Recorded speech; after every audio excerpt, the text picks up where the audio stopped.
I'm addicted to success.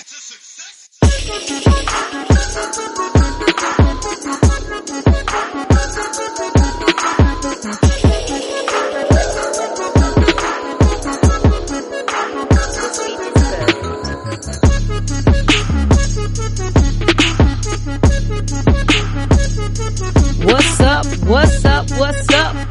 Welcome to your new favorite podcast, The Ain't Shit Show, the home of booze, views, and unpopular opinions. I want to thank y'all for joining us for episode 64. B, you with us? Yeah, I was drinking. Sorry. What up, y'all? I was taking a shot of water. I was parched. I'm back now. What's happening? All right. Even though we're at episode 64, my name is Fresh, and I'm one half of the pod guys. And with me, I have the thirstiest man in all the podcast land, my right hand man. Had some B salt and vinegar Hill. chips earlier. What up? Yo, B, get your shit together. We hear you to have fucking 2 weeks off. I need you to get it the fuck together. We've been gone for 2 weeks and we miss y'all. I miss y'all. I can't speak for him, but I definitely miss y'all. Miss y'all. Life been lifing, man. So we apologize, but we don't get paid for this, so y'all gotta bear with us. Yeah, I mean, when life start lifing. How you been, man? What's popping? Life's good, man. Life's good. I have been enjoying shit as it is. I went to All-Star Weekend.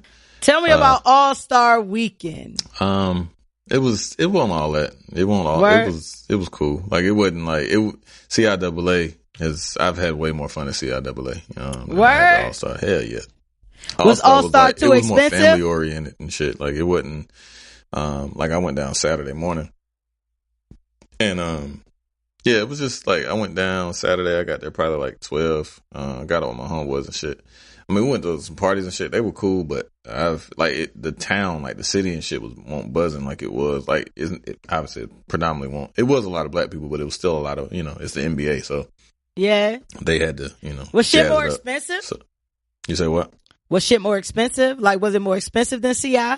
No, it was the party. Well, the parties I went into, I got in for free because it was one of my homeboys' parties. Stunt? Yeah, okay. Nah, I didn't feel like going anywhere else. So could have went to some other shit, but nah, I think they was right on par for, I mean, it was day parties galore and shit. My man had a party at Panther Stadium that I wanted to go to, but I think they was charging like $50 for regular, $100 to skip the line, and $200 for the VIP. It looked live though, and like a couple of my people, a lot of people I knew went. $100 ain't bad for the stadium, I guess. Yeah, nah, that shit was live as fuck. And I was gonna pay the $100, but niggas that I was with was bullshitting. So, and my man had the Don't free you hate party. rolling with cheap friends when we all got a plan? Yeah, no doubt.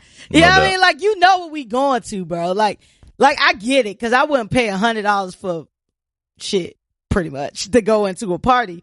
But yeah, I mean, like, y'all know what we going for. I wouldn't even try. I was gonna pay the $100. Like, I wasn't paying $2 to get in VIP or nothing. I was gonna club ninja my way in that motherfucker. But I'm club ninja. I'll get in the VIP quick. Like, and I was tall, and it was All-Star, and they ain't know who I was. I was like, oh yeah, I used to play for, you know what I mean? I played for the G League. I used to play for the San Francisco Sasquatches back in the day. Check me out. Google. Hey, you was out there. Oh, I can't say that. I was about to put you in the position. I was Never mind. It really won't like that though. It won't like I said, like, it'd be way more girls and women and shit at CIAA than, I mean, obviously it's all black. So, and then the police was tripping. Like, the police was on some extra shit because I think the NBA was, I mean, it's a family oriented event. You know what I mean? Like, the whole epicenter area, like, it won't nothing I like ain't never heard of the epicenter being a family place. Yeah, I mean, because the NBA rented the whole epicenter shit out. So, like, they had, like, like kids doing dunk contests and shit like that. Yeah, they had, like, mad basketball goals out and, like, NBA inside stuff. And then, like, Whiskey River was rented out and shit. You know what I'm saying? Like, they had, like, a bunch of events and shit. So, it won't, like, during the day, like, nighttime, it was a little liver, obviously, but it was still NBA-ish. So, the police was on their bullshit because they was, they had an agenda, obviously. It wasn't mad like celebs and eye candy I saw Roland and Martin. ballers. I did see niggas. I saw Roland Martin. That nigga had the mean bop. Roland Martin got a mean goddamn. First of all, when we think of All-Star Weekend, the first nigga we do not name is Roland fucking Martin. It was funny because it was as soon as I got on Trade nigga. Street, like as soon as I got out the parking deck and shit, me and my homeboy was walking, that nigga Roland Martin had the mean, because it was chilly. It was cold as fuck too. Like, it was cold as fuck. And he came down with the damn mean trench coat and goddamn the mean bop. Like, the nigga had the Fran Sanford and shit. That shit, I mean, the George Jefferson and shit. And I was like, oh shit. I was like, Roland Martin. He was like, what's happening, player? I was like, oh the category shit. is moving on up. Okay. Yeah. But who else I seen? I seen Charles Barkley. I seen a couple niggas. It won't nothing crazy though. Like C.I. I done had way more of a good time at C.I. So you know what's which is crazy this weekend is, coming up actually. Oh yeah, C.I. is this weekend, but that shit isn't like DC, right? Or that's in DC next year. This the last year since Charlotte. Oh damn! I should have gone, but I'll be in New Orleans this weekend. But yeah, man, like it's crazy because I just one of the reasons that I left North Carolina is because I feel like it is like a family oriented place. Like it's not really the place yet. I feel like Charlotte gonna get there, and I feel like they did it with C.I., so I felt like they were gonna do a pretty good job with All-Star, but it don't sound like they did. But like North Carolina is determined to stay like a family oriented state. You know what I mean? Yeah. And it's not as fun as other cities, as your New York, your Atlanta's, your LA's, your, you know, other places like that. So, and now that I think about it, so I was in Miami that weekend. Yeah, I know we've been gone for 2 weeks, but I was in Miami that weekend. And, now that I think about it, I don't recall seeing a lot of shit about All-Star on my timeline. Now that I think about it. Yo. It won't like that. Like, it was weird. Like, it was like, it won't jump in. Like I said, see, I done, like, traffic be way crazy in Charlotte for C.I. I done been in traffic, like, you know what I'm saying, for damn near hours at times, like, especially uptown and shit. Especially, and going back. Yeah. Coming and that going. Shit won't, like, I left early, like, I left Sunday morning. I was fucking tired as fuck. I had like 2 hours of sleep. So I was like, fuck it, I'm out. I was like, took a cat nap, was out, hit the road. I was home by like 10:45. Yeah. Yeah, man, P.D. Pablo was mad because he felt like J. Cole performed. He was supposed to perform too. Was he mad? Did you? Yeah, he shouldn't have been mad. They played TNT. Played that nigga fucking play that nigga song the entire fucking every TNT All-Star like break commercial fucking thing. That shit was P.D. Pablo. My nigga said he don't get money for y'all playing his song one spin at a time. He needed that performance bag. He needed that take your shirt off, spin it around your head like a helicopter bag. Why y'all didn't give P.D. They played that shit bag? the whole time. He got plenty burn.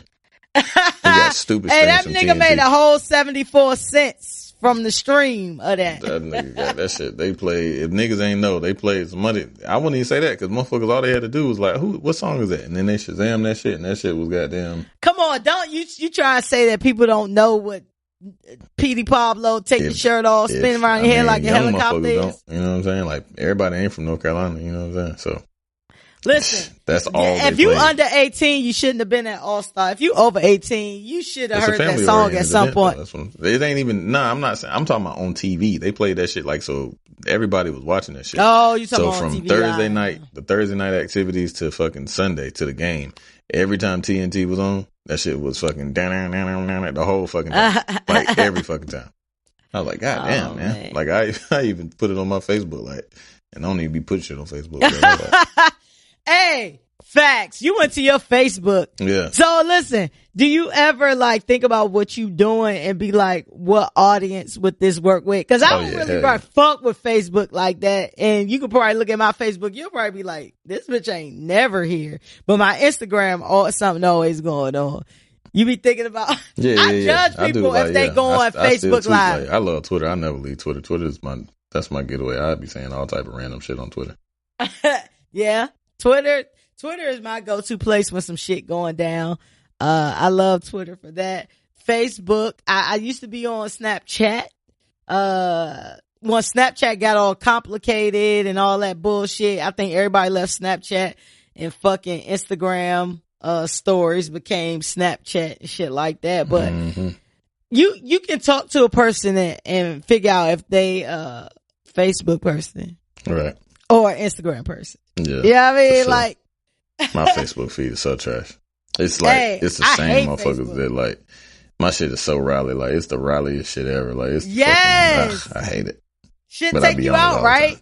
And you be mad. Well, and it's crazy that I hate motherfuckers who use Facebook like Twitter. Like that shit is not like if you use Facebook all day.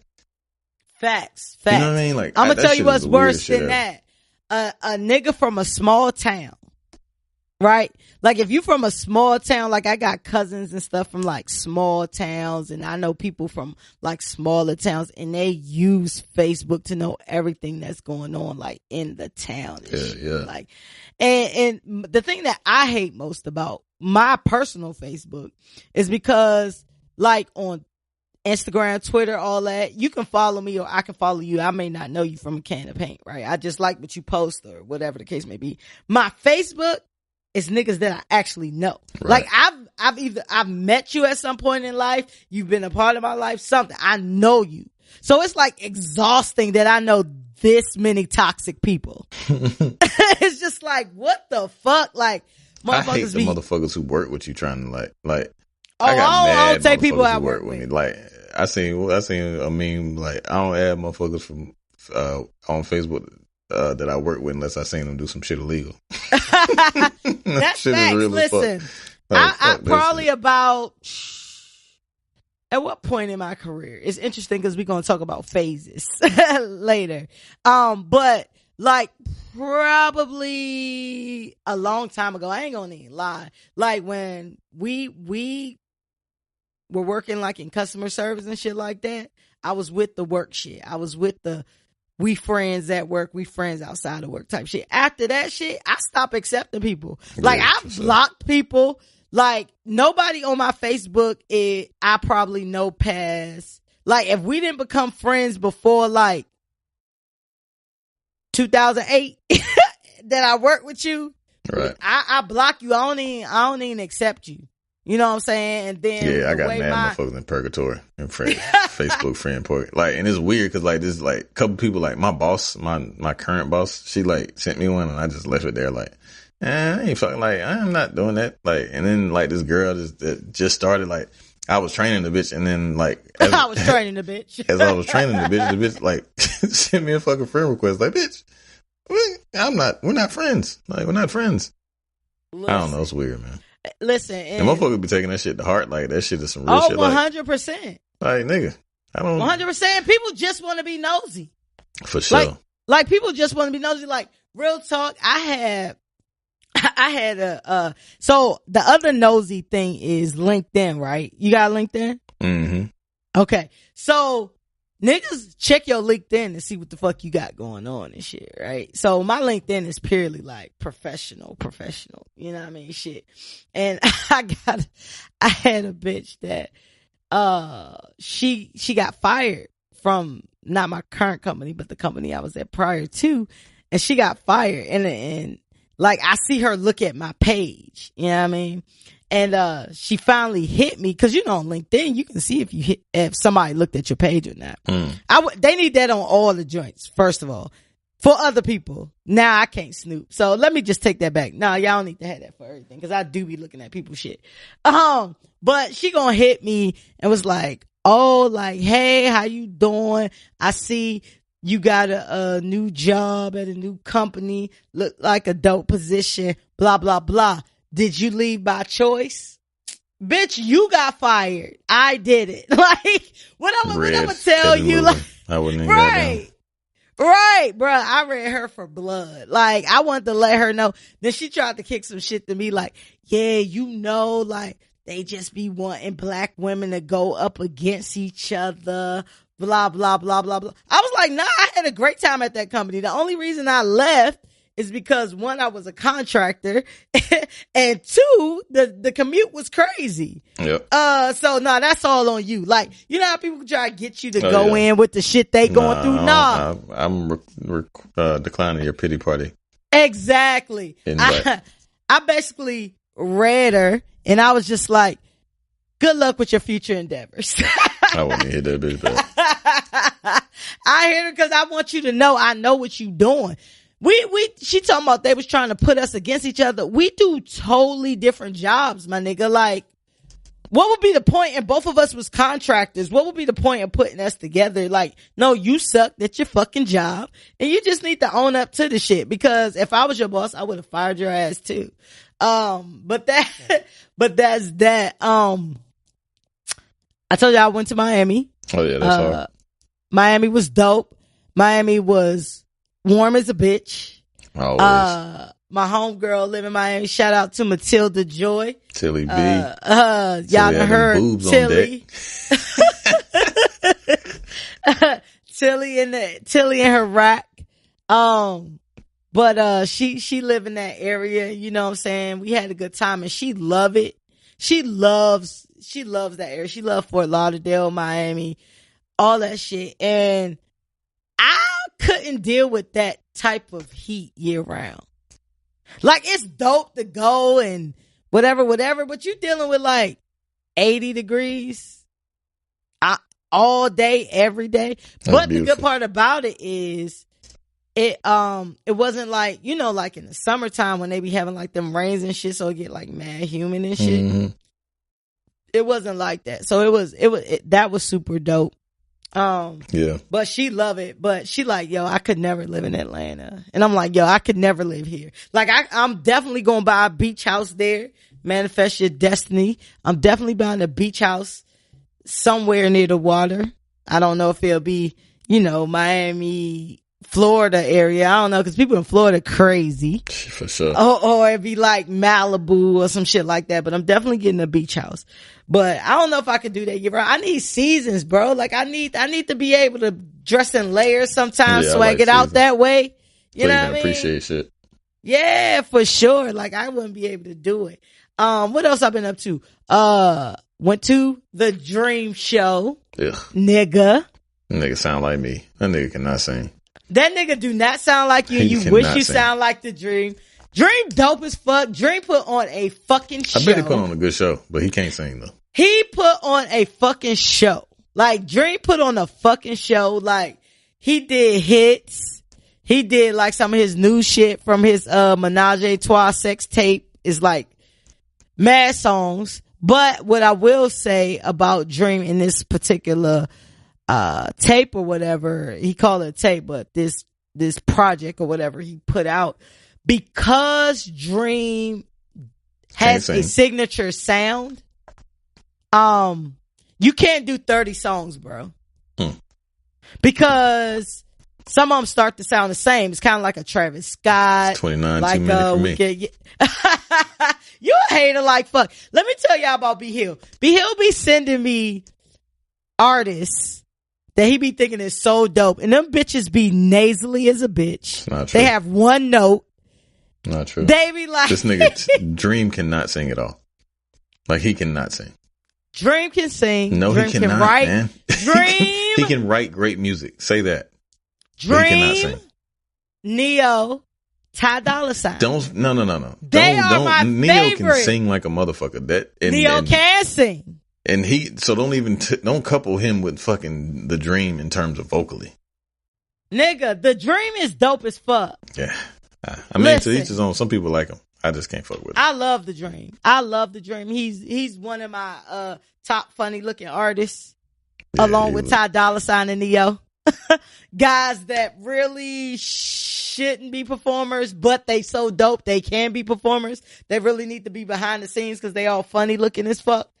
But I love them three niggas. I put them in the same category. Like, I can listen to them. I love like that. It's almost like rapping over R&B, but not like your Tory Lanez, Drake type shit. Like, they talk that shit that probably rappers would talk, but they singing it. Yeah. I love that shit. I love it. It's my favorite. It's my favorite type of shit. Dream did his shit. Ty Dolla $ign doper than Dream though. I mean, personally, I don't really have to be completely honest, like raw. I don't have a tier. Like, it's just the three of them. I don't have a 1, 2, 3. Yeah. It's the three of them. Like, I fuck with the three of them as far as like singer, songwriters. You know what I mean? Like, I just think they dope because not only have they wrote amazing shit for everybody else, because everybody can't do that. Like, I think of people like Tank, who's actually a good singer, but he can't make his shit pop like the shit he write for other people. That's true. You know what I'm saying? Like, it's like, I don't know what it is about that star quality or what makes you now granted, I don't think that Ty, Dream, or Neo is probably as successful as the people that they write for. However, I still think that they make a good enough money performing as well. Like, I would go see any one of those three guys. You know what I'm saying? Yeah, but some people you just like, just right. Yeah, I you know what I mean? Neo Just right. Neo opened up for Alicia Keys mad long ago. He smoked that Word. shit. I believe it. So Sick of Love Songs is one of the greatest songs ever written. So he could just perform that shit 4 times in a row. His first album was amazing. Like, Neo first album was crazy. Listen, Neo got some joints. Neo first album was crazy. The In Front of the Mirror joint. Man, listen. Making Love in Front of the Mirror. What's the name of the song, In Front of the Mirror? Yeah. That's my shit. Yeah, that's my shit. That whole first album jam. That shit dope. That shit was jam. I remember I bought that shit like I was young. So I was like 22, 23. That shit was hard. That shit was dope. Let me tell you about something weird that happened to me. Before we get in that, Kehlani got a new album, speaking of Ty Dolla, and he got a joint on there. But that shit is fucking crazy. I never got an incredible vocalist. Speaking of vocalists, she got a dope project. It's like it's more like a mixtape. It's like 30, everything's a mixtape now, but it's like 30 minutes long, 9 songs. She got 2 songs that are amazing though. One called Feels and one called Love Language. Jesus Christ. They have definitely got 1 million streams for me just on those 2 songs since Friday. Shit is amazing. Yeah, you sent that shit to me and I did not listen to that. I just made a note to listen to that because I like Kehlani too. I feel like Kehlani has had like a glow up because Kehlani was weird looking to me when she first came out. Yeah, she got pretty now. She got the ugliest feet in the world though. My Lord. If y'all don't know, my nigga B has a foot fetish. It's super fucking weird because he won't keep the shit to himself. Like, you won't keep the shit to yourself. Like he always telling me about a bitch feet. Like, I don't care. She got pretty eyes. Same shit. Word. You've never sent me a pretty eyes post. I never sent you a pretty feet post either. 100%. I'll send you some shit and you'll be like, oh, she has great feet. Carrie Hilson has beautiful eyes. Man, she got some pretty eyes. She just was on my Instagram the other day. Today, as a matter of fact. She's got beautiful eyes. Yeah. Eyes, okay. Feet, keep that shit to yourself. You sound like a motherfucker that a documentary will be done about in the future. That shit weird as fuck. It's not. Like, yeah, that's a some lot white of people man like pretty shit. feet. Just because it doesn't tickle your people fancy. like pretty feet, but they don't obsess over pretty feet. That's a different thing. That's not true either. Yeah, you're the only person in the history of my whole life that makes it a point to bring up people's feet all the time. Fun fact, I know somebody whose boss used to pay them to send pictures of their feet. And he was an old white man. So put yourself in that category. And she used to do it. I would have done that shit as well for how much she was paying. He wouldn't even have to pay a lot for real. If you just want a picture of feet, I would have did the shit for $50. So, for sure. Like, it's just feet. Like, yeah, I mean, I don't give a fuck. But motherfuckers have foot fetishes. I was watching Real Sex one time. You remember Real Sex from back in the day? Yeah. Nigga used to stick his dick in a hill. Yeah, that's wild. You be doing shit like that. That's crazy. B Hill's kids, do not listen to this because your father is a foot fetish creep, bro. No, I'm that not. Shit crazy. I just like feet. I don't do shit with them. I just enjoy them. I like pretty feet. Stick your dick in between toes and shit. Nah, I don't. That's wild as shit. Oh man. Oh, so weird shit. So, what's that after Dream concert? Nah, I think it was the day before. Anyway, I'm in Waffle House. It's probably like 3-4 o'clock in the morning, right? I'm in Waffle House, right? So it's it's not even packed in the joint for real. Like, and they doing whatever bullshit and like I'm talking shit and I this guy beside me, he just keep laughing. He just keep laughing at the shit I'm saying, right? So at a certain point in time, I look over and the nigga like, I was like, they wilding, right?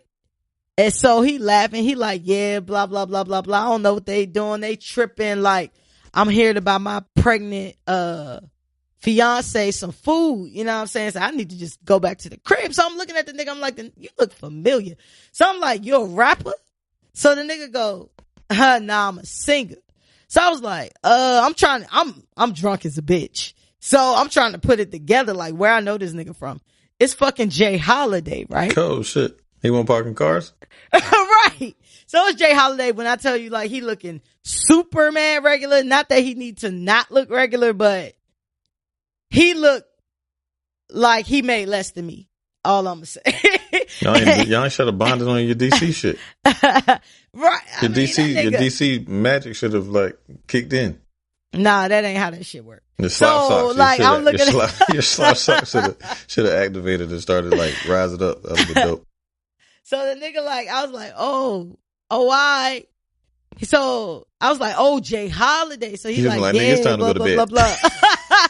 Facts. So this where the shit get weird, right? So the nigga like, he was like, I was like, yo, you been wilding like a bitch on the blogs, bro. Like, you need to get the shit together. So this nigga go, hey, but listen though, like he gets super hype and shit. He like, listen though, like when you tell niggas you seen me, nigga, you definitely look like you park cars. Like I should have tipped you. But he said, tell them I was by myself. That nigga Jacquees, he rolling around with 6 security guards. Tell him I was by myself. Jacquees. So I was like, oh, okay. I was just like, all right, cool, bro. Like, will do. He's talking about, yeah, for real. Tell him. When you see him, tell him. I'm like, tell who?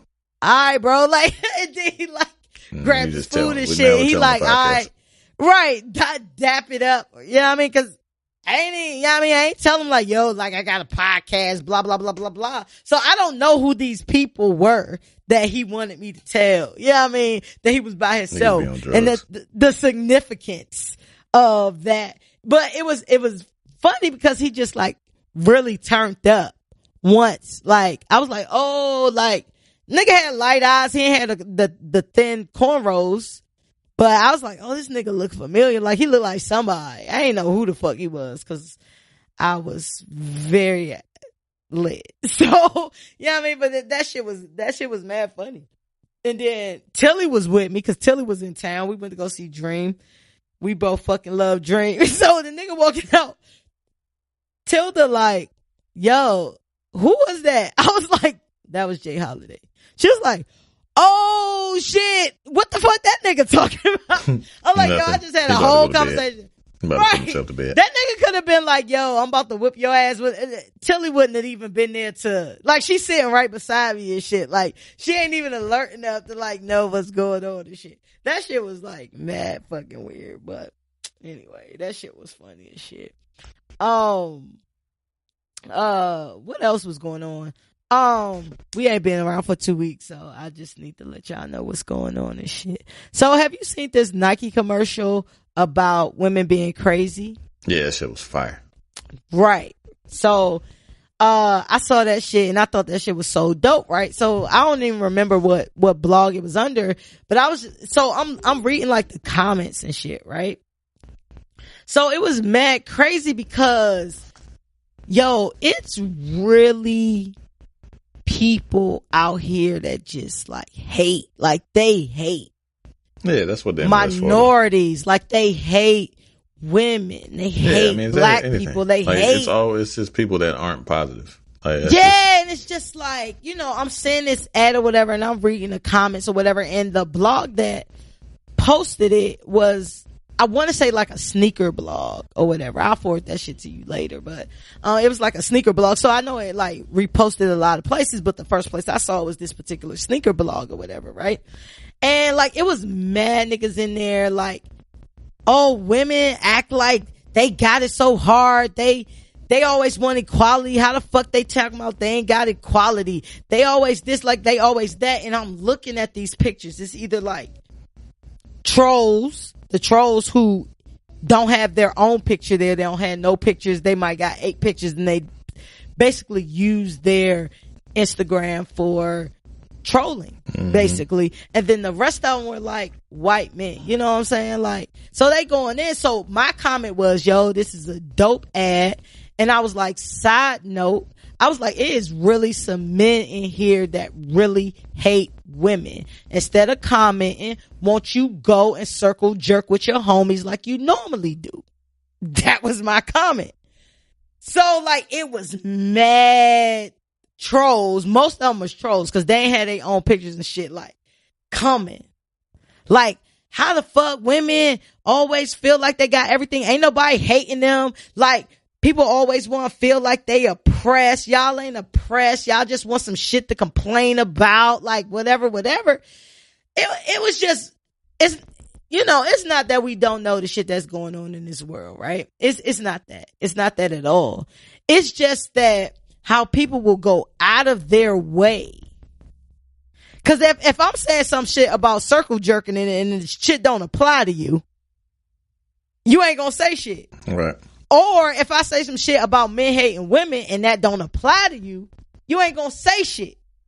But when I tell you it was mad MAGA niggas, like 30 some odd comments under my comment about how we playing victim, how we just want to complain about some shit, how men will never be able to do shit that women do, but basically they was like, we let y'all cook and y'all still complain, like it ain't no oppression. Then they talk about like Serena and Simone Biles and all of these women who have done great things. And I went back and forth with a couple of them just because they sound ignorant and I had time.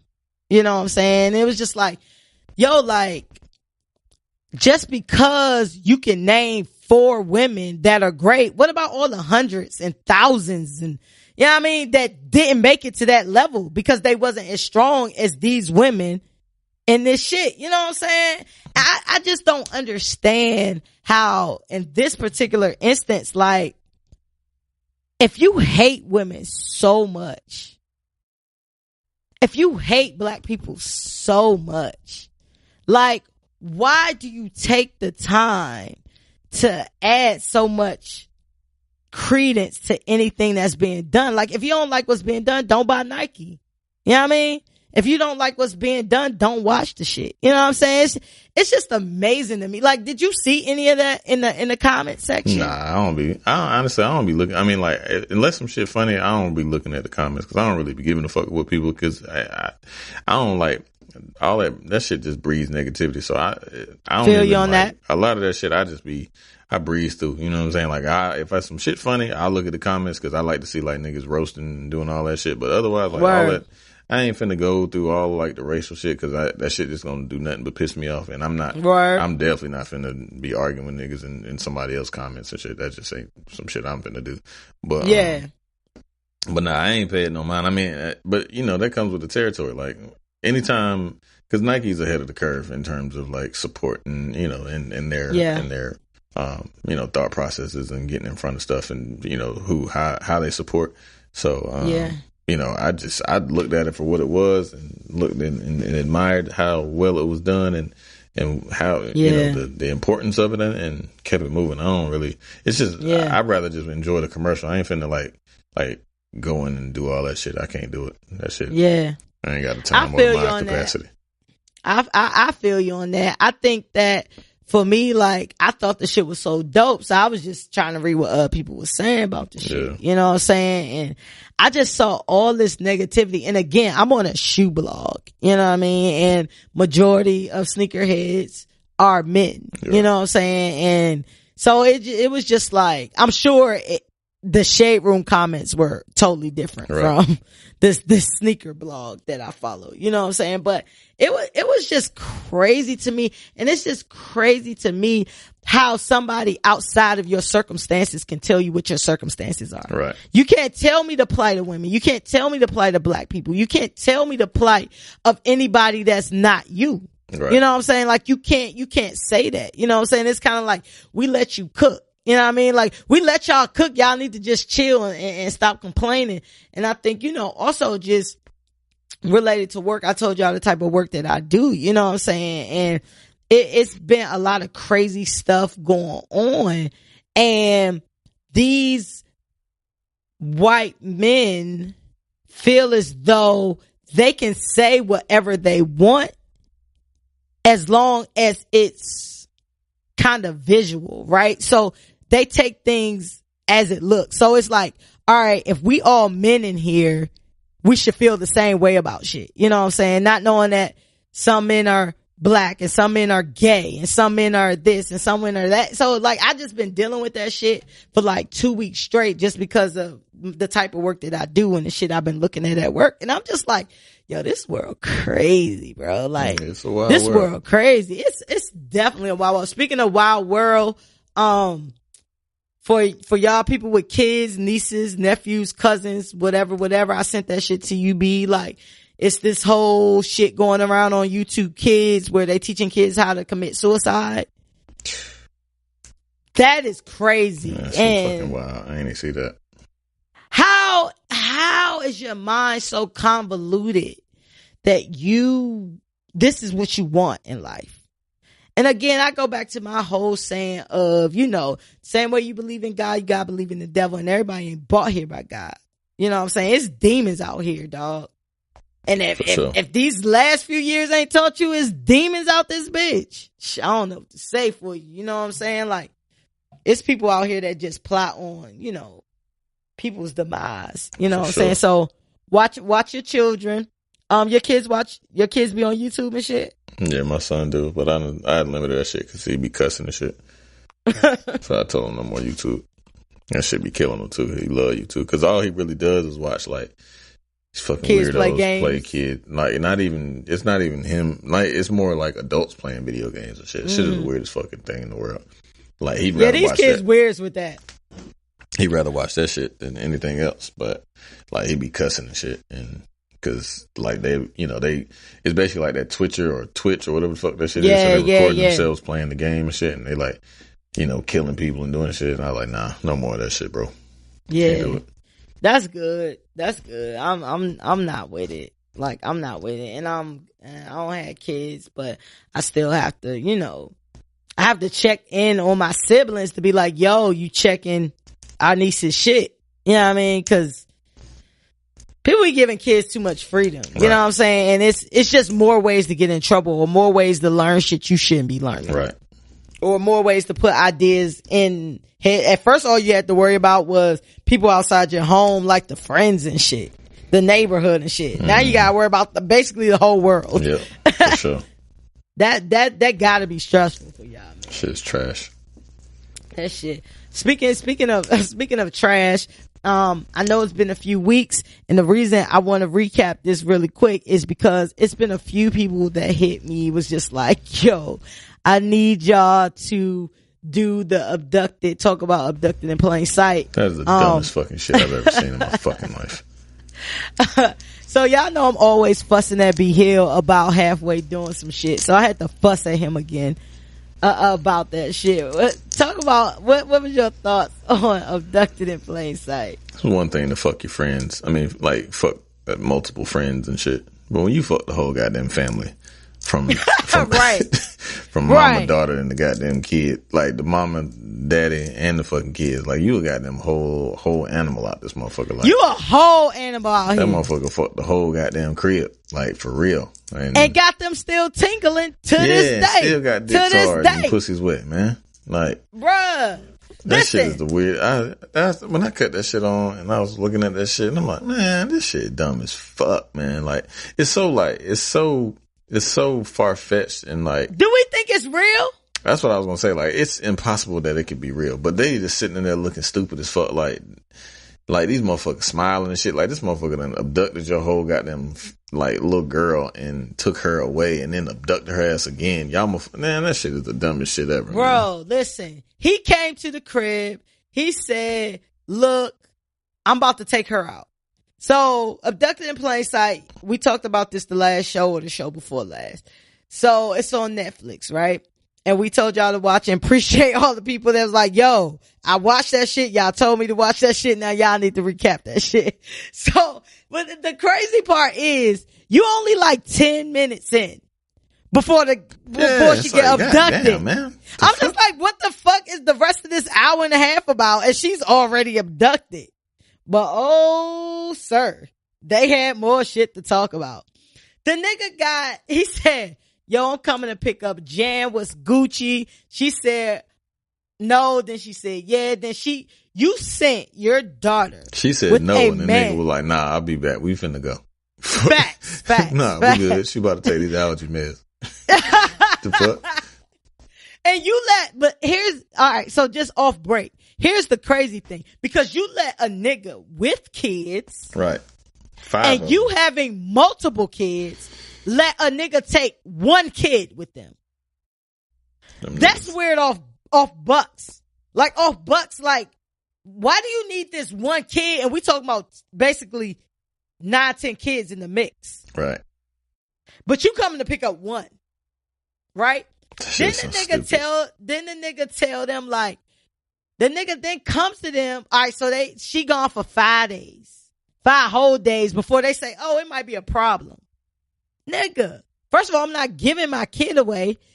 However, if whatever circumstances happen, they go with their friends, whatever, they supposed to be here at 8. It's 8:05. I got a problem. Nigga, they said 5 days because they didn't want to call the police to get nobody scared. What the fuck are you talking? Like, that's what I'm saying. That shit it was too much for me. It was too stupid. Yeah. Like, it was this. I don't do well with stupid. Like, I don't. I'm gonna be honest. But like, these are white people, middle America. Stupid shit. And that shit was at the tip top of no, that stupid. Was the dumb. That was the most. I feel like those was a sheep herder. That motherfucker damn came through like a goddamn twister. That nigga was the Pied Piper for real. Yeah, for sure. That nigga got the mama. The nigga fucked the mama. The nigga got the daddy to give him a hand job. That nigga was sucking now let's dick. talk about that. That nigga won't give him no hand job. That nigga was blowing butt. That nigga was You think that nigga blew him off? Yeah. Sloppy top. Man, you think if a motherfucker talking about exposing. He blew his whistle? Huh? He blew his whistle. Hell yeah, that nigga smoked them off. That nigga smoked that cigarette. Shit. Fuck that shit. God damn, Marlboro liked the dick though? Hell yeah, he done put that goddamn cock on.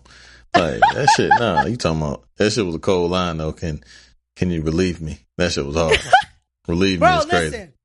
Listen, you can correct me, but I feel like ain't no man gonna go up to another man and ask him to do anything with his dick unless he already felt that man wanted the dick in the first place. You're not getting a hand job off rip. Like, ain't no nigga gonna just like ask for no handy. You gonna like, oh, suck my dick. Like, give me some head right fast. Like, you're not like, you know what I mean? Like, if a nigga's willing to give you a hand job, he's willing to suck your dick. Like, so you're not just gonna get like a regular ass in the park ass hand job.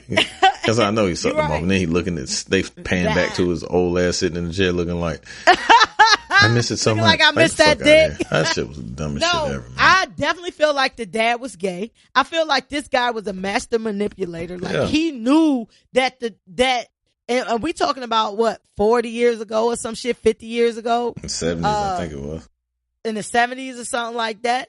And we got a nigga that's super religious. They were like Latter-day Saints or some shit. My homie educated me on them niggas because I ain't know about them niggas. We talking about middle America. We talking about in the 70s. And it was embarrassing to be gay. That dad was 100% gay, dog. Even the mom, when she fucked the pedophile, she talking about her husband never made her feel like that. Yeah. Your husband used to go antiquing with you. He didn't put that dick down on you. Y'all used to go antiquing and go to like secondhand shops and shit together. Yeah, that was bestie. Yeah, that was bestie for sure. Like, and he looking like, oh, I'm so upset, but he looking like a grandma when he's saying this shit. Yeah. And the wife like, oh, he touched me. I never felt like that again.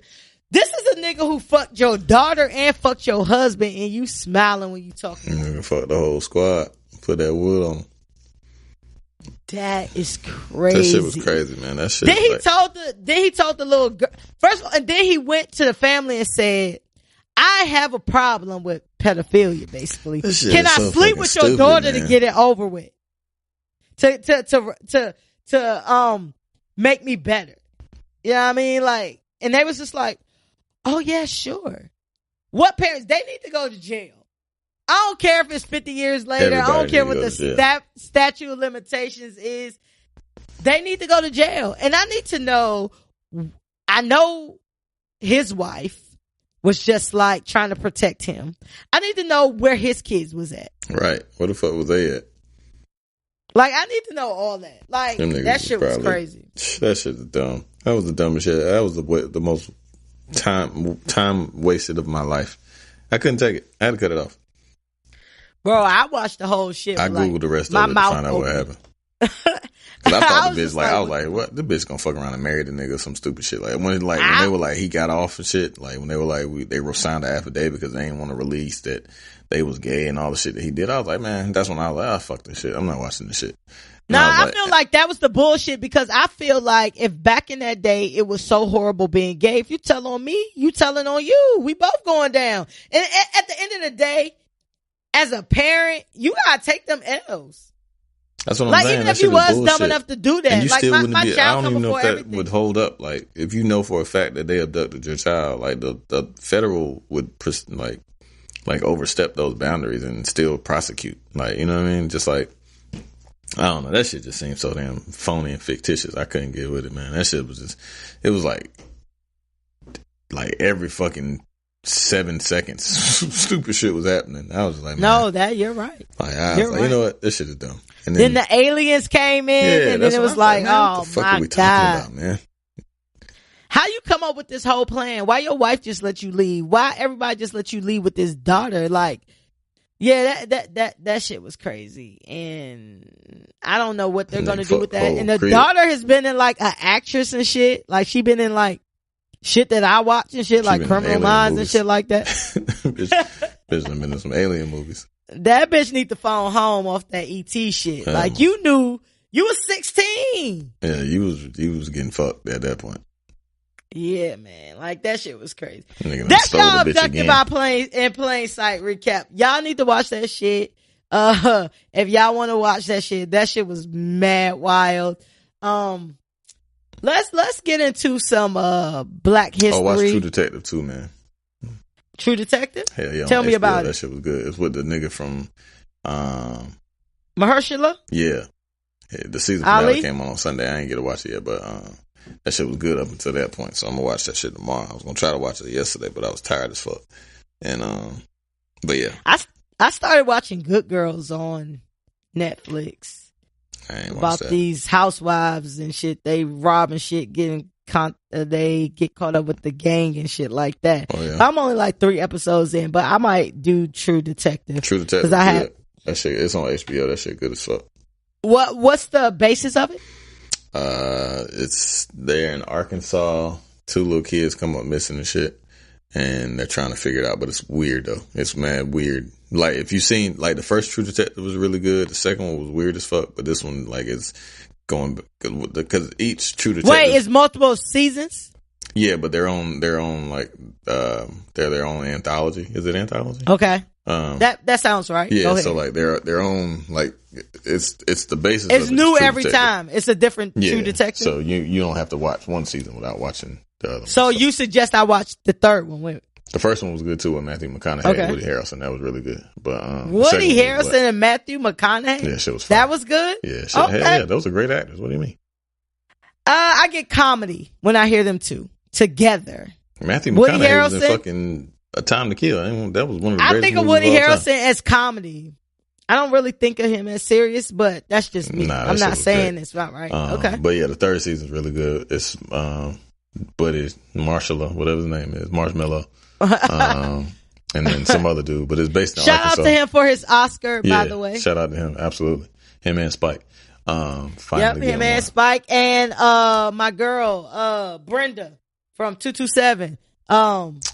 Regina King. Yeah, Regina King, absolutely. And homegirl from Black Panther that designed the costumes and shit. Yeah, like for sure. I'm sorry I don't have the names. I forgot to talk about the Oscars. We had so much to catch up on. Go ahead. But yeah, it's really good. So check it out if you need something to watch. I'm gonna watch the season finale. I heard the season finale was a little weird, but Yeah. Gotcha. Give it a go. So the next season will be something totally different. So is the goal for this anthology is that they will wrap up the case? Do they usually wrap it up? It's always the season finale. It always ends. So okay, gotcha. Yeah, all right, good. Bet. So share your HBO logins with a friend or two if you have. Facts. Shout out to my HBO login partner. You should watch Game of Thrones, yo. I'm not watching Game of Thrones. I refuse because 1 is too many seasons. 2 is not really my thing. Like, I'm not really into that type shit. I think you'll like it. If I Everybody do get into that shit, they'll like it. Guaranteed. I just feel like it's so many seasons. Let's just matter, say worst case scenario. What does that matter? I don't have the time. Like, let me tell you about me when I get caught up in something. They're not going anywhere. Like, you can watch here's the thing. Like, I'm going to want to be caught up. Let's just say I like it, right? I'm not saying I won't like it. I'm saying it's pretty much not my thing. But there has been things that are not my thing that I've gotten into. So I'm not saying sex, killing, and fucking. And I don't like period pieces. I don't like dragons. I don't like magic. I don't like that type shit. That shit, but it ain't like it's not like dungeon, like your typical Dungeons and Dragons. It's like holy shit, like that shit. I'm telling you, man. I really don't like shit where the outcome can be anything you fabricate in your mind because it's magic. You know what I mean? Like that's not. And again, I've never heard anything bad about Game of Thrones. I've never heard anybody come to me and be like, yo, Game of Thrones trash. Everybody be like, Game of Thrones is lit. So I'm not discounting what Game of Thrones is. I just know fresh as I am, let's just say this shit good, right? It's been like 7 seasons of that shit. It's been like 12 episodes, 15 episodes, right? Per season. What's the problem? I'm going to be stuck in my crib like, show after show after show after show. Like, I hate getting caught up in series. I love and it. then you gonna be like, yo, I ain't heard from you in 4 days. I'm sitting here watching this that shit's so good. Shit. I don't watch it again. And I've never watched the show more than one time. I'm in the process of watching that shit again, and that shit is just as fucking good. I'm like, God damn, this shit good. Like, it's so, cause it's obviously it's so many seasons, like you said, but like, it's so much shit that makes more sense now. I'm telling you, like, I know people that watch that shit like 3-4 times, and like, they're black and they're regular. No, like, I know most of my friends are black. Yeah. and like I said, no shade against Game of Thrones.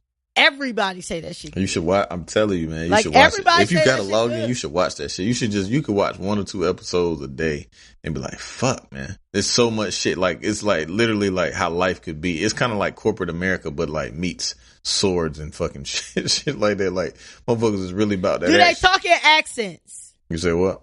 Do they talk in accents? Yeah, but not like, ain't nothing like. I don't like that shit. But it ain't like, it's not, I mean, it's like a kind of like a London accent, but some people don't talk in accents. That shit is, I'm telling you, man, that shit is dope, yo. I'm telling you. You should, I'm gonna be real with you. I'm more scared. If you do it, I'll listen to all Wale's music. You swear I'm caping for Wale? Wale, my nigga. I don't give a fuck if you never listen to Wale. I'm just saying, I'm willing to do that for you. I don't care. And the thing about it is, I don't trust you. You wouldn't listen to the shit anyway. If you watch Game of Thrones, I definitely would. I swear to God, I would. Word on my kids. Y'all tell me what I should do. Y'all tell me what I should do. All because the real I don't niggas trust that watch Game of Thrones, tell her that is the greatest show of all time. It's the greatest show of all time. Of all fucking time. And there's been some great shows out there. By far, that shit is the greatest show of all time. No bullshit. All right. I guarantee. Well, I'll think about it. Y'all let me know if I should watch.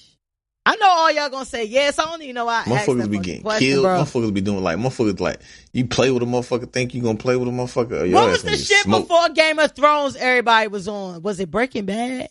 That shit was trash. I didn't like Breaking Bad.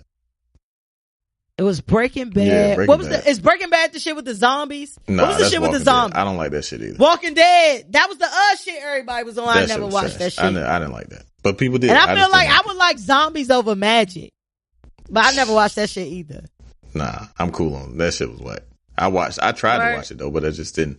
And Breaking Bad, that shit was just boring as fuck. Like that shit be boring. So like they had one episode where the motherfucker was in there trying to make the meth and shit. And like he was trying to find a fly in the whole fucking shit for the entire hour. Like, you know what? I'm out of here. He was trying to find a fly for an hour. Like he was a chemist and shit, so the fly was fucking up the chemistry. Because Breaking Bad was about like meth and shit, right? I was like, you know what? What about making drugs? I'm straight. I'm gonna go ahead and tap out. Gotcha.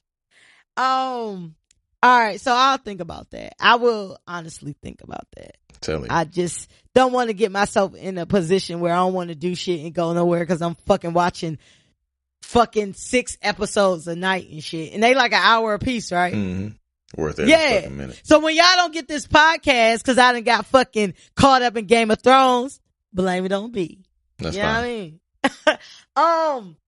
Let's talk about the Game of Crowns. Black people. It's Black History Month. Still happy Black History Month. I apologize to y'all that I feel like we didn't represent for Black History Month, but Black History Month has been kind of trash this year. I feel like we need a do-over. Black History Month has not felt as black and as history as I normally feel it to be. Has it been feeling real black in history this just month? Been a fucked up Black history because all these niggas is getting fucked up in the game. Yeah, man. Instead of Brown and Proud, we told y'all last episode that we wanted to give like Black history, a Black history fact or Black history facts. And B, I'll let you go first. Who you chose to highlight this episode? So I'm on the History Channel. The History Channel's Instagram. So I'm on the History Channel's Instagram. Yeah, on February 9th in 1971, pitcher Leroy Satchel Paige became the first Negro League veteran to be nominated to the Baseball Hall of Fame. So I don't know.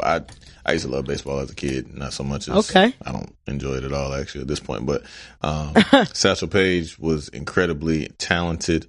In August of that year, the pitching legend who was known for his fastball, and his incredibly long playing career in the minor leagues or in the Negro leagues, which spanned actually 5 decades, which is fucking 50 years, which is crazy. And Joe DiMaggio, one of the better hitters in the baseball history, said he was the best and the fastest pitcher that he'd ever faced. Satchel Paige was born in Mobile, Alabama, and he earned his nickname Satchel as a boy, wherein he earned money carrying passengers' bags at the train station. So that nigga name wasn't Satchel? Nah, it wasn't. I've been thinking that nigga name Satchel was the Leroy. Leroy Satchel Paige. And Leroy. So Leroy, a good wholesome black name. For sure. Leroy. For sure. So yeah, he was pitching in the Negro Leagues in the U.S. during the winter season. He pitched for teams in the Caribbean and Central and South America. Didn't know that. So yeah, he traveled thousands of miles each season and played whichever team met his asking price. He pitched an estimated 2,500 games and had 300 shutouts and 55 no-hitters in 1 month. That's crazy. So yeah, shout out to Satchel, man. Shout out to Satchel Paige. What was that movie with him and Josh Gibson and shit? That was a good ass movie, man. 42. Nah, that was Jackie Robinson. That's Jackie Robinson. It was with Josh Gibson. Look at me being racist. All black people is the same. That was a good movie. It was Bubba Gump played Josh Gibson and shit. I might look that shit up. Well, while B is looking up that, I'll give my Black history fact. So, outside of me and B Hill wanting to start a podcast together and look at God, this is where we are. Another thing that Soul of the Game. Check that movie out. It's really good. Soul of the Game. Yeah, it had Satchel Paige. People. Like it was a movie about the Negro Leagues and baseball and shit. Because Josh Gibson he was heralded to have way like 100 more home runs than Babe Ruth. And at that time, Babe Ruth, obviously we all know the allure and the folklore around him. So Josh Gibson was way better than Babe Ruth, if you can imagine being a black person being better than something than a white person. And it's about Satchel Paige and the whole Negro League. So check that out. Soul of the Game. I don't know where it's at, but it's a good movie. It came out in 96. Bet. Shout out to those guys. Yeah, go ahead. And that's Black History Facts. Where was I? So outside of wanting to start a podcast together, one of the other things that me and B have in common that actually I feel like bonded us, was our love of sneakers, right? Facts. So, I wanted to shout out, Dwayne Edwards, and he is credited as being one of the first black sneaker designers. Dwayne Edwards, he started out in the 80s at LA Gear, straight out of high school in actually in like accounts. LA Gear, you remember LA Gear? Yeah. Joe Montana used to have some LA Gears. Listen, I had the double tongue LA Gears. I had some light up LA Gears in elementary school. Like, LA Gears was the shit in elementary school. But LA Gear, you remember Michael Jackson had them LA Gears with the buckles on them? They was black. Mm-hmm. Yep. Had the buckles on them. He was moonwalking with them hoes. Yep. Y'all don't know about that. Y'all on our side. Definitely on our side. He went from college and he had a hookup and he started working at LA Gear. He always wanted to be a sneaker designer. And we talking about like in the 80s, y'all. Like, we talking about when it was like, we coming out of the 70s. So we talking about like Converse, like shoes didn't really have the swag that they have now. Right. They was flat. Yeah, I mean, like we a couple years away from Jordan. Yeah, I mean, like all that. But he was working in the, in accounts payable, really like filing papers for LA Gears. That was like his foot in the door. And most designers went to design school or college or something like that where they had advanced credentials in designing. He didn't have that. He from Inglewood, black guy, of course, because we talking about black history. But LA Gear had a suggestion box, right? So my nigga Dwayne kept putting his sketches in the suggestion box at LA Gear, and 180 sketches later, one of the top dogs at LA Gear was just like, why you putting this shit in my box? What you want to do? And that's kind of how he got his first opening. They asked him, had he been to design school? He said he never been to design school. He just had a passion for sneakers and like designing sneakers and shit. So through that journey at age 30 now, he became one of the youngest design directors at Nike. And so that's about, you know what I mean? Like that's about 10 years. He was about 18, 19 when he started at LA Gear. He became one of the youngest directors at Nike at age 30. He has designed one of the Air Jordans. He designed the Air Jordan, 21, the 22s, and one of the other Air Jordans. And it's only 7 designers in the world that can say they designed a pair of Air Jordan sneakers. He also worked for Brand Jordan. And over the past 2 decades, he has designed more than 500 shoes, men, women, athletic, casual, outdoor, kids, all that. And his designs have sold over 1 billion sneakers worldwide. That's crazy. And I just thought that was dope. I tried to look at something that was like close to my heart and like obscure like black history facts and shit like that. But also, in 2010, he started his own design footwear academy in Oregon. That's where Nike is, called Pensole. And the purpose of the academy is for people like him who don't have the money to go to like these formal design schools. And there are not, believe it or not, there are not a lot of design schools that specialize in like sneakers. You know what I'm saying? Even though like sneakers is like a multi-billion-dollar business. It's probably more people wear sneakers than anywhere else. He also had a reality show on YouTube Red. Y'all know okay. YouTube was trying to. That's what I thought that's what I remember that name from. Yep. So he had that where it was a competition for young shoe designers, and I know that like me and B always be like, yo, like we just want to design shoes. First of all, I don't even know if I have the real talent to design shoes. I don't know if I can. Like, I don't know if I have the real. Like, give me a dope shoe like that's already existed, and I could probably freak some shit. Facts. Like we just want to be in the colorway department. Yeah, like y'all design the shoe, we can do tweaks. And we can do colorways. I feel like I'm a colorway king. Like I want queen. I want to No, I'm a fucking colorway king. I'm at the fucking top. I'm not second to nobody. Well, what if you just don't have a husband? Then you'd still be the ruler. You'd be a queen. Well, I'm the colorway king. You can make you whatever you want to be. Well, I'm gonna be the king. You be the queen. Can we just be together? No, we cannot. I will never be the queen to your king. We don't have to consummate our marriage, you know. We're not. Talk to Tiff. She signed up for that. I'm the colorway king. Be a part of this family. But yeah, I just think that's super dope. For him, and that's D-Wade Edwards being credited as one of the first black sneaker designers. Shout out to that black man. Shout out to him. But that's our Black History facts for the month, and we'll get y'all some next week as well. Even though, you know, Black History Month is over, but we Black History 365, and I feel like because we skipped some weeks just in our podcast that we can do that. Why the fuck February? Nigga said, why the fuck February is the shortest month, but niggas still want the same amount of rent? Nah, that's real. That's a real as a bitch. Just the same. All right. Well, shit. I agree. I don't owe you for 4 days. God damn it. I agree.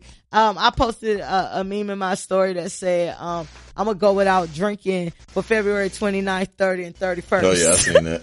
And niggas like, man, you ain't gonna stop drinking for those days. I was like, that's how I know you one of my dumb followers. Yeah. Like, We're working colors tomorrow, friends. Right. Hey, you ready to get into this shit we've been missing out on for these past couple of weeks? Sure. Let's do it. Let's get into Lit or Shit. Lit or Shit is our listener letter segment, where we talk about the shit on your timeline.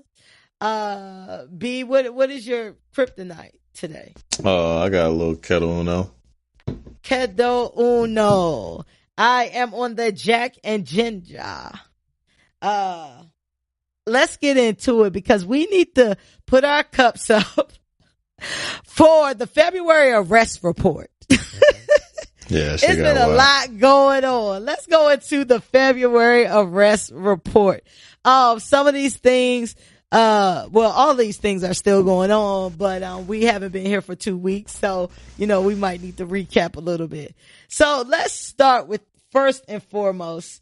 Our guy, I'll say my guy, I don't know if he's your guy, with my man, Jussie Smollett.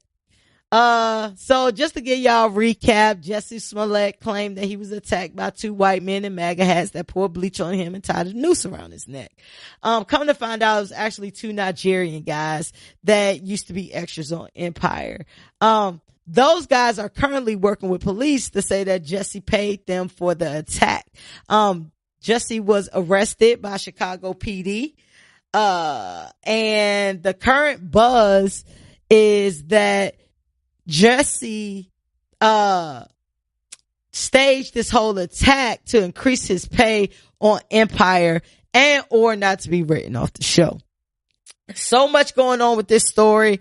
I was a little bit happy for the past 2 weeks that I didn't have to address this, only because it's been so much going on. And then with the last episode that we talked about, you know, I really like Jussie from what I knew of him and what he portrayed to us. So I was happy that I didn't really have to address it for these past 2 weeks because every day is something new about the shit.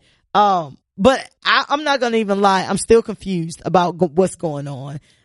B, what has been your thoughts over these past? I don't know. What do you think? This shit is the weirdest shit ever, man. That shit is just weird. But because I seen something as of late that, like maybe a couple days ago that it was based on text messages and shit like that. That the payment, the $3,500 was actually for training, like through the investigation. Like it's not for. And both of them buff as fuck. Yeah, that's what I'm saying. So they could have been it's training possibility. Them. Chicago police is felonious. They be on some fuck shit. I don't know, man. Perfect this shit word. Is weird. Like I don't know. Like word of the day is felonious. My best friend and like his first cousin is Taraji. So like she's obviously been quiet about it, but she just said like. That he ain't lying. You know what I'm saying? Like she was like that. Why did black people? I don't want to lie either. Huh? I don't want it to be a lie either. I ain't she gonna was like, why are black people so in tune with what the police have to say? Like, yeah, good point. You know what I mean? Like, so that be my thing. Be like, so like, that's my thing. Not just about this, but like a lot of shit. Like, you know what I mean? Like, we be like, fuck the police, the system corrupt, blah, blah, blah, blah, blah. And then it'd be like, oh, but the police said. So do we fuck with the police or not? Yeah. Like, as far as like their accounts of shit, you know what I mean? And I don't know particularly about this situation because it really is all over the place. So you were talking about like those text messages and shit and the $3,500. Like, my whole thing about the $3,500, like, is $3,500 a good enough amount of money? Hell no. Nigga, you getting $20,000 an episode. Like, he was getting $20,000 an episode, my nigga. And them shits run 12 episodes. That shit is a lot of bread. The fuck, nigga, you better give me goddamn $20,000 at least. The fuck, I need. Especially because it's the possibility I could get locked up. Yeah, nigga, $3,500. Nigga, that shit ain't shit. Nigga, I feel like, you know, we talked about this on the last episode. I feel like I was just a little bit annoyed originally because I feel like because he was gay, niggas was poking holes in his story. Like, oh, nah, he wasn't out to get Subway. He was out to fuck. Niggas was poking holes. No pun See what intended. you did there? That was no pun intended. But you know what I'm saying? It's like, oh, he wouldn't be out getting Subway. He was out fucking looking for dick. And I'm just like, dog, first of all, it don't take a lot for niggas to get dick. You know what I mean? Like, he's an actor. He's known. Like, he could have DM'd some dick. He wouldn't be out like strolling in the middle of the night for dick. You know what I mean? Like, I just didn't feel like that was applicable to the situation, but niggas just started drilling. And then like some shit came out of it. So like, I really don't know. Like, but my whole thing about it is like, white people lie every day, B. Like, yeah, I mean, I feel like the whole MAGA thing and the noose thing was extra. And I'm not saying like if he lied and he filed this police report, like he shouldn't be punished in some way, like a fine or some shit like that. I don't think he should go to jail for the shit because I feel like motherfuckers lie on black people all day long. So it just kind of is what it is. It don't impact me if he get locked up or not. With the shit, I would definitely look at him differently if the shit is they had video found out of the to be nigga a lie. sitting on the bench waiting for the nigga, like the time frame. You know what I'm saying? Like he told them a certain time and didn't show up, so they just sitting there waiting. And y'all niggas some stupid ass niggas. It was like fucking. That was when the Arctic blast was going on. Nigga, I'm gonna beat your ass. The Arctic blast. I'm gonna beat your ass. The polar vortex. Arctic blast sound like gum like shit. Polar vortex is polar ice. That shit sound like gum too. Yeah, it's nigga, something going on. I'm not standing outside to beat nobody ass in fucking below 14-degree weather for $3,500. You can kiss my ass. Right. I'm confused about. I'm confused, and give me an insight on this. I'm confused about how this staged attack was going to help him with Empire. I think because what it stemmed from is like he sent himself, which is another, I guess, federal crime that he sent himself a letter. And he sent himself a letter like, yo, niggas fuck hating. you, me. So niggas, nigga Joe Budden was fucking. That shit was funny. He said, nigga was like, yo, so nigga went in like, yo, any mail come for me? Nigga was like, nah. He was like, oh, nah. And niggas ain't no mail come for me. And nigga sent himself a hate letter and that shit ain't getting no steam. So the nigga was like, well, fuck it then. I'm about to have niggas beat me up then. You know what I'm saying? I don't know. That shit is just crazy. Like, niggas, attention is the wildest shit ever, man. Like, this fucking internet age is crazy, man. Do you want anything to happen to Jussie? Like, would it be... Nah. Like, what are your thoughts on the end result? Right. You know what I mean? Like, he ain't do nothing egregious. He just looks stupid. Yeah, he just look dumb. Like, you should just do some, community service or some shit, or I don't know, fucking, I don't even know. Like, just I don't know. Just get on. I don't think it warrants probation, no stupid shit like that. Like, just get some community service, do some outreach. You'll be fine. Get off drugs. Yeah. Of course, that's his next go-to. Yeah, that was the go-to. That was interesting too, like about the whole drug thing. You know what I mean? Like, so like Jussie, I really want it to not be true because just from what you presented, you seem like a stand-up guy. But if it's not true because you can't trust people, Yeah, you can't be doing that, bro. Like, cause you fucking it up for the rest of us. We can't do what white people do. It's like little boy cry wolf. Motherfucker ain't gonna believe shit. You know what I'm saying? The whole MAGA shit. Yeah, that then shit you is, really gonna get your ass beat. That shit is inflammatory. You making shit, you know what I mean? Like, cause them motherfuckers are really out here killing people. You know what I'm saying? And doing like malicious ass fucking shit. And yeah. You're right, because it's going to be someone who is going to get their ass whooped by some niggas in MAGA hats. I'm sure it happens every day. You know what I mean? So, and they're not going to be believed. And you know, Trump, he needed that. He liked shit like that when niggas just lying on him. We'll do a leadership for the whole arrest report. Let's move to the next part of the arrest report. So Robert Kelly, the Pied Piper, turned himself in on Friday to Chicago PD on 10 counts of criminal sexual assault. It's also rumored that new sex tapes have been brought into evidence. R. Kelly was in jail over the weekend with a $1 million bond. And what's very interesting about this story is that a 47-year-old lady by the name of Valencia Love, of Illinois, posted his bail on Monday, to get R. Kelly out. Is she? I didn't see her picture. Her name's Valencia Love. She definitely she Buddy Love sister? That motherfucker definitely is fucking diabetes and fucking high cholesterol. Don't do that. It's a lot wrong with this lady besides the fact that she may or may not. And he went to McDonald's. She definitely probably was like, let's go to McDonald's and supersize and get a Diet Coke. Listen, while B Hill is down Valencia in Valencia Love for her possible weight, 317 Valencia's like oranges, right? She might have a bunch of vitamin C in her. She said, shit, that motherfucker's big as hell. Did you see her? No, I didn't know see for the a fact. picture. Her name is Valencia. Listen, the nigga said, I know for a fact, but then say, I didn't see her. That's I know for a fact she's fucking 300 pounds. Her fucking name is Valencia Love. Like, she's definitely, that ain't even her real name. She just go by Valencia Love. She got mad long nails and shit. She look like Big Shirley. She do seem like she a receptionist. She definitely is fucking. At a tax prep place with an all black staff. Yeah, for sure. Or at a barbecue spot. Or a check spot. Go pay your bill with Valencia. Well, but despite what B Hill says, Valencia owns a number of restaurants. I told you, barbecue. True. That kind of played back into what you're saying, right? And so the interesting part of like this woman being an entrepreneur, and I can't even give her props like I would want to because she bailed out a fucking pedophile. But she also has a child care facility. Oh my and the name God. of the child care facility is called the Lord and Child Christian Daycare. So she gonna have a nigga perform there or something?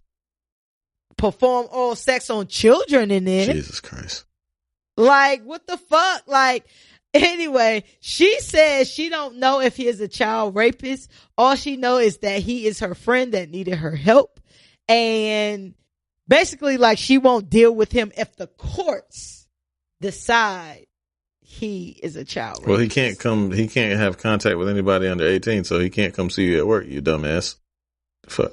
She owned the shop, so she probably don't even work. Well, you can't goddamn drive. You can't go and pick up your cash with him in the car. He can't even be around. Yeah.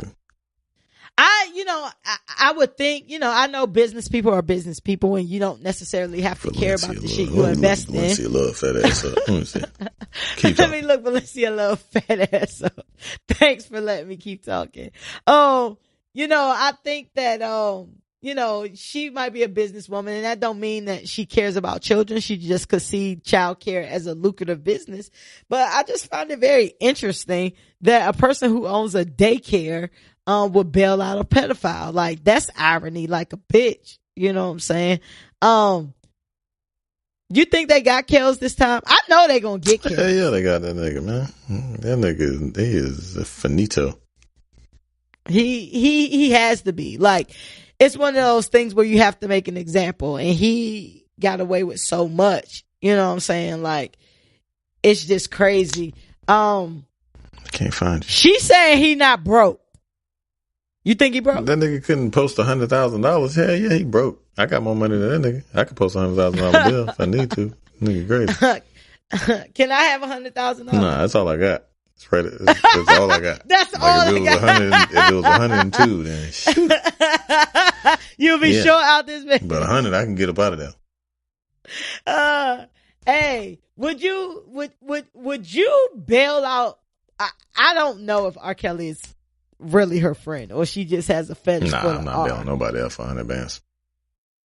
You want to bail out a friend? Would you bail out a friend? I bailed out plenty of motherfuckers, but that shit. 10 grand. Would you bail out your homeboy? But he has gone to jail for the same shit, and he has had the same allegation. No, he has to give me the money back. You like whatever, no matter what you bailing the nigga out for, you gotta give him the money back. Like I done bailed. Like it was like 1,000. Nigga ain't got 1,000. We'll figure it out. But like if it's $10,000, you got to give me I need mine like immediately. Oh, if I bail you out for anything, I need my money back. Yeah, I done bailed out. 100, I need my money back. I got a lot of degenerate I've never been in a situation where I've had to bail anybody out, thank God. Oh, yeah. Thanks for shout out to you. I got a bunch of degenerate friends that I had to bail out and shit, so. Yo, I was talking to a friend of mine, this is a while back, but they was talking about like somebody that they was dating or something got locked up, and they was like, well, this gotta happen. I was like, nah, I don't know. They was like, where are you? Like, you really don't know? Nah.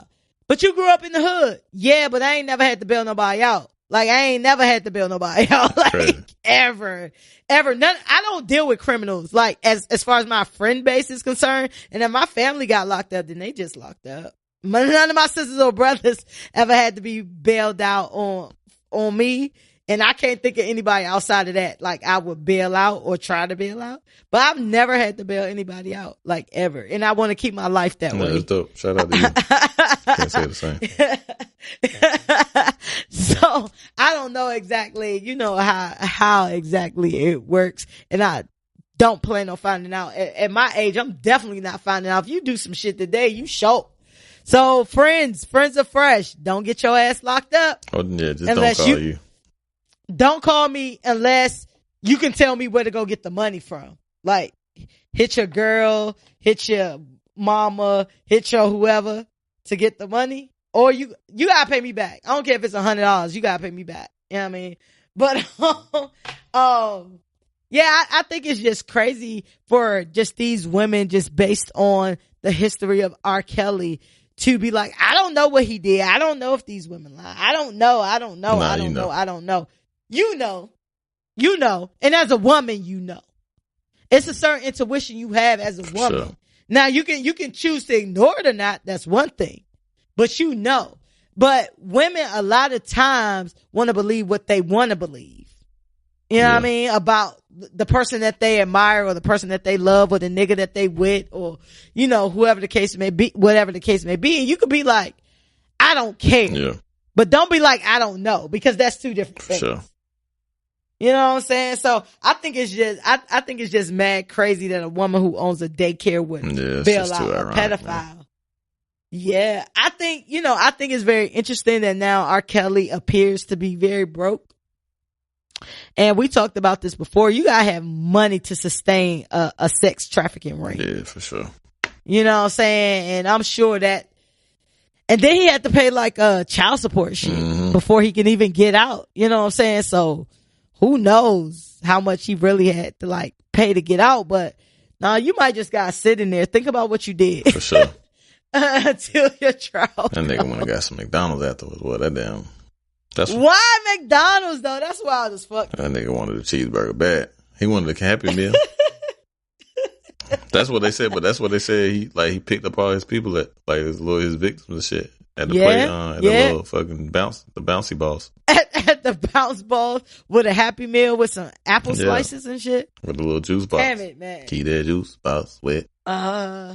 Next, don't say that when we talk about. I know that was wild. That was wild. Don't say that again. Next in the arrest report. Thank God he not black. My man Robert Kraft.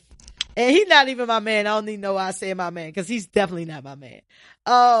Authorities say New England Patriots owner Robert Kraft, this nigga's 77, visited a Florida massage parlor for sex acts the morning of the AFC championship game. He attended in Kansas City later that day. Documents say that Kraft fucking money, man. You hear me? Nigga going to get some head real fast. I'm like, hey, what time we play? The game, come on, the game at 1? All right, shit, I'll be there. I'll be there by 1. I'm about to run the Florida right fast. Give me some head. Fucking crazy. That's crazy. You gotta run to Florida to get some head. But documents say crazy. Kraft arrived at the Orchids of Asia Day Spa of Asia. You know how sucky. Motherfucking Asian women have this stereotype. I want to carry my a lovely long time. Oh my God. All right, hold that thought. Cause I got questions. Right around that, what you talking about. So the crazy shit about it is he arrived at the day spa. The nigga chauffeur in a 2015 blue Bentley. Rose. And he's videotaped receiving oral sex and a hand job from a woman in the spa. Then he gave the woman $100 bill.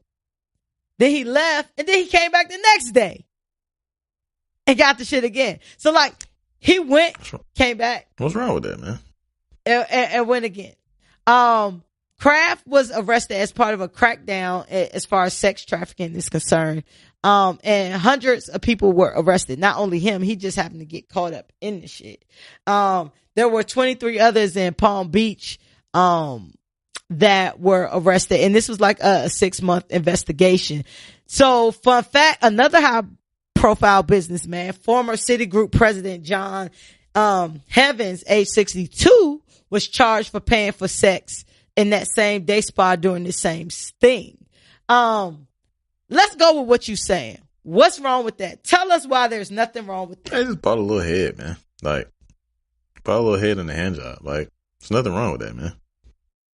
Tell us about it. Why is there's nothing wrong with that? Because I find a lot wrong. The motherfuckers was selling it, and he got them, and they bought it. Like, he did it and gave him some money, and they were with it. Like, ain't nothing wrong with that shit. Like, I could see if they were doing this shit against his will or some shit. It was like a nasty ass sex cult or some shit like that, where they were in bondage and some shit. So does sex trafficking not sex trafficking? What are they trafficking? Like, trafficking means they're going up across the Jesus street. Christ. Like, they're not trafficking. Sex trafficking mean that people are being held towards their will. So are they being held against their will? To this, yes. Oh, well, see, I didn't know that. The backstory is that like, you can get a handy in the massage and like. So I find two problems wrong with this. My first problem is this is sex trafficking. That means, so the backstory is that a lot of these women were promised like jobs and shit like that, but they've been held to do like this sex work, which they did not sign up for. And it's against their will. See, well, yeah, so anybody doing anything. But I don't think he knew that. And if he did, then that's fucked up. But I mean, otherwise, if you just go to a massage parlor and ask for a happy ending and they're willing to do it and you give them some cheese, I don't find anything wrong with that. That's just me personally. Gotcha.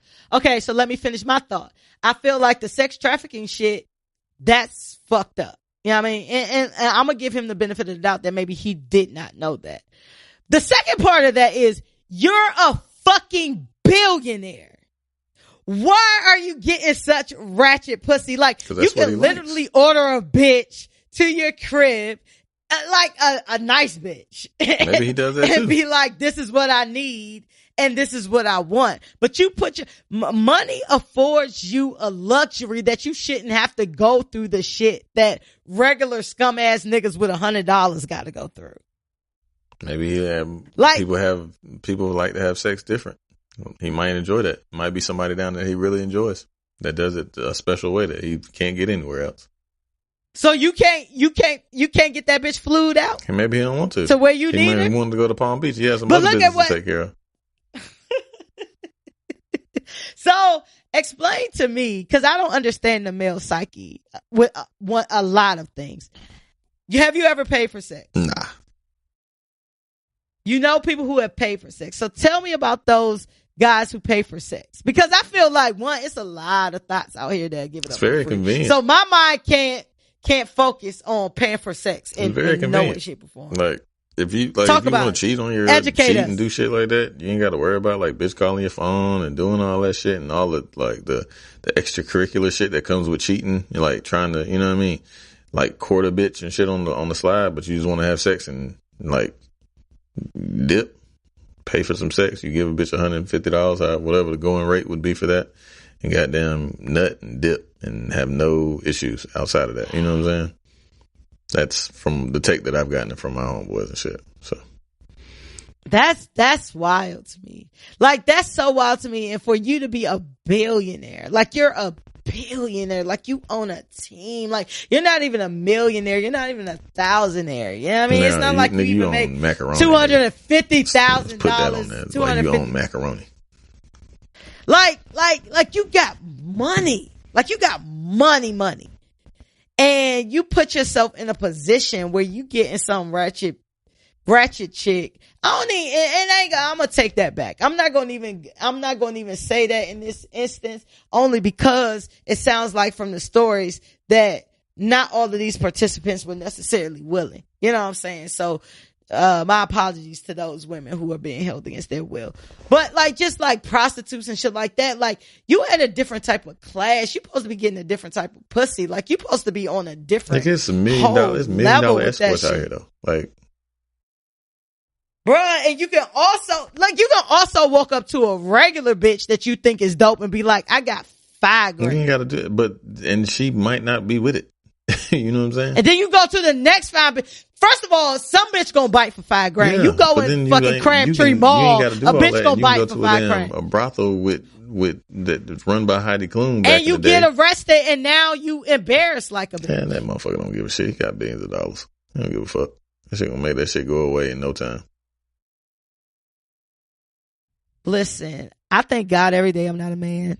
Cause y'all niggas stupid as fuck, bro. Like y'all do dumb shit, bro. Like when y'all dick get hard, y'all can't think. Very true. Like that shit is just wild to me. Like that shit is just so wild to me that it don't matter. Like when it comes to the male species, it don't matter if you're a thousandaire, if you're a millionaire, if you're a billionaire, if you're a trillionaire, you're a president, you are this, you are that. Like that shit all levels out. Like nobody is better than anybody else. Pussy is the number one drug in the history of mankind.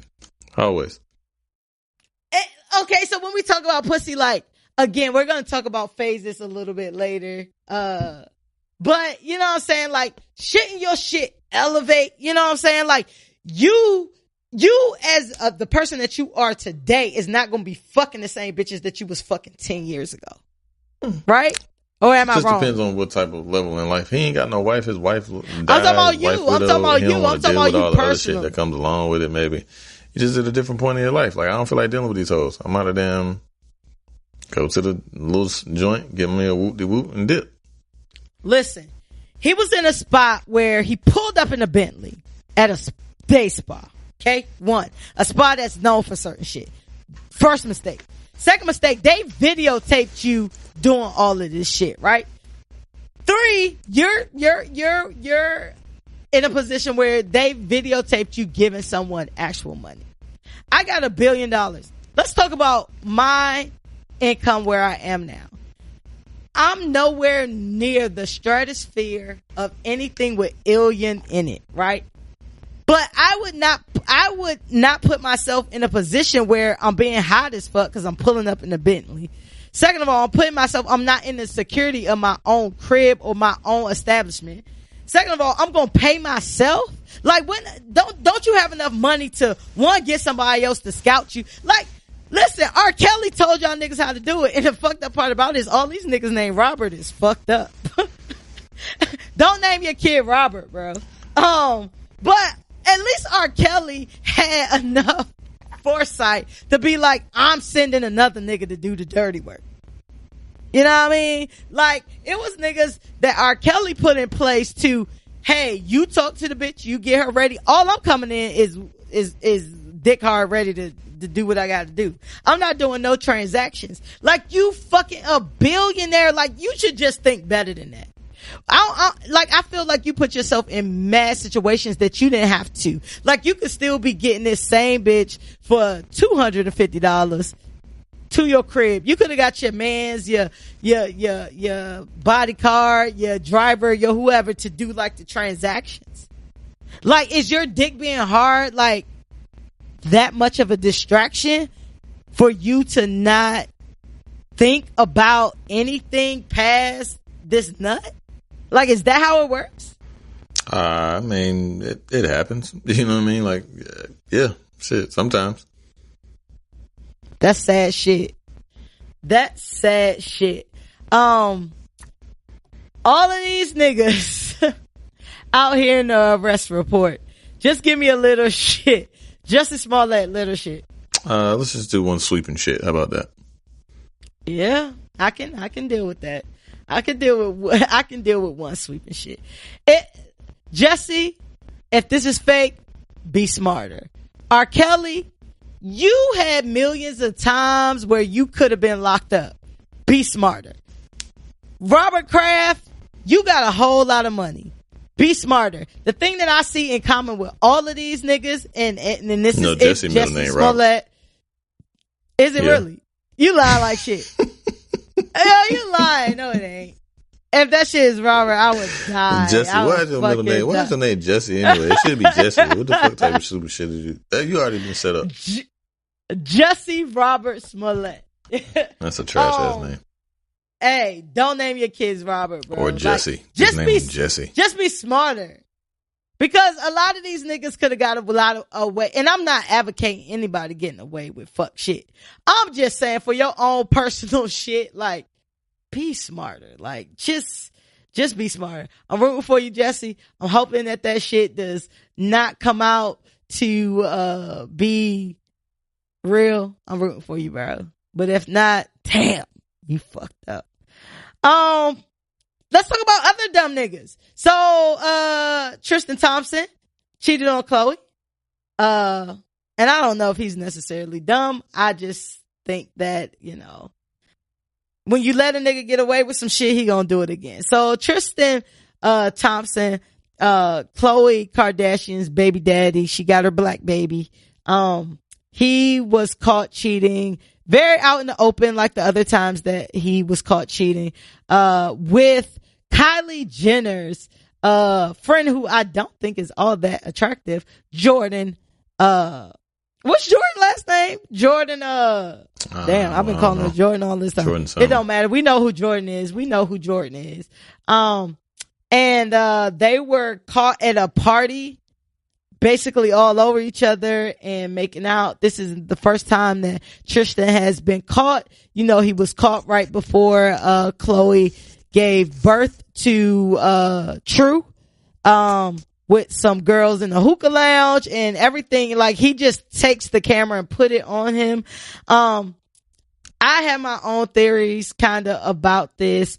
I kind of feel like a lot of this shit is the work of Kris Jenner and E. I find it very interesting that the Kardashian women do a lot of fuck shit, but only the men come out scathed. You know what I'm saying? Like, if we talk about, like, and I'm not saying these men ain't dumb as a bitch. I'm not saying that. I'm just saying it's always interesting how the Kardashians come out with their hands clean. Like, I think it's very interesting that basically Kim Kardashian cheated the whole time she was married with Kanye.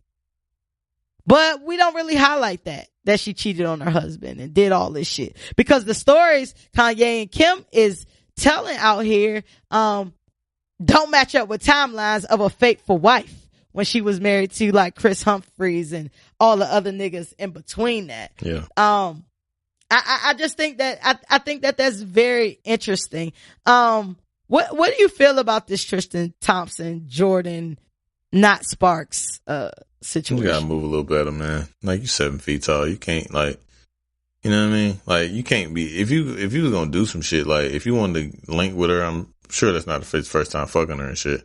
Like, or maybe he honestly may have not just given a fuck. Like, man, fuck this shit. Like, bitch might have got on his nerves to the point, like, I mean, it's obviously a little messy in terms of, yeah, it's a little close for comfort, but he might just be like, fuck it, I don't give a fuck. You know what I mean? Like, Maybe he wanted out. Yeah, like I feel like some people want to get caught. You know what I'm saying? I don't give a fuck, man. Like, I got my baby now. They should have took the James Harden route. James Harden got in, got out. Yeah, but he ain't got no baby, so it's a little different. But yeah, that's true. I feel like all of them wanted their black babies, and they all got their black babies. For sure. You know what I mean? It's just really interesting. See, my theory is I don't know if this necessarily happened, or this is a setup for the cameras, or they went to Jordan and was like, look, Jordan, this is what we need. You gotta be willing to take the L. You know what I'm saying? But we gonna pay you on the back end because this give you like the storyline and shit like that. Yeah. Jordan is also the niece. I don't think it's by blood, but they have some type of relationship with the Smith family, Will and Jada. She's doing a Red Table Talk about this whole situation. That's convenient. I'm definitely interested in this Red Table Talk to see like what she's going to say, like her story is with this. I think Kris Jenner is basically a mastermind in keeping her children relevant, because I personally don't find the Kardashians all that interesting. They don't have a lot of personality. They just don't do it for me. And I'm really upset that it's been 10 plus years and they're still fucking as relevant as they were 10 years prior. We keep giving them life. I mean, we talking about them here, like on this podcast, because they are pop culture, and it's just crazy. But I think that once these Kardashian women are done with the men that they have, they find a way to set them up. And unfortunately, I feel like most of them take the bait. Mark my word, when Kim gets her last baby and she's done with Kanye's fucking shenanigans, he gonna leave in even more disarray than the way that he came. Think about it. Even the men in the family, Rob, fucking Caitlyn, nigga said, Tiger, everybody. Nigga said, Caitlyn put like she wanted to be a superhero. Nigga said you should be Tranos. First of all, I think that Caitlyn Jenner is like the worst transgender person ever. Said Tranos. I'll let B roll with that. That shit is funny. I don't give a fuck. That shit is hilarious. Shit. I think that Caitlyn is the worst transgender ever. I think that Caitlyn just wanted to cross dress for real. I don't think Caitlyn wanted to be transgender. It's the difference between transgender and cross dress. For sure. Like, I think he just wanted to cross dress in peace, but then like shit got out of hand and he had to kind of like roll with it.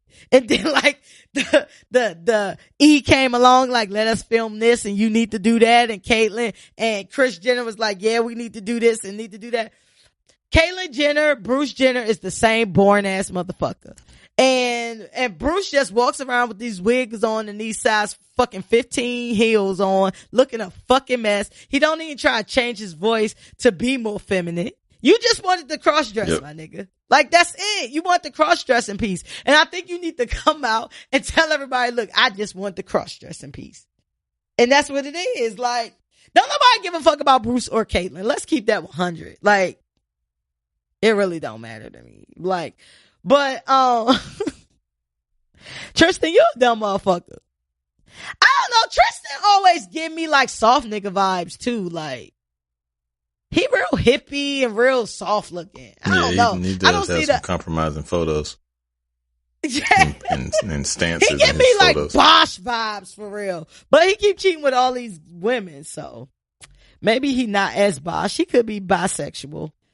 Or he just might be a soft nigga. I don't know. But he's not Canada, anybody that you...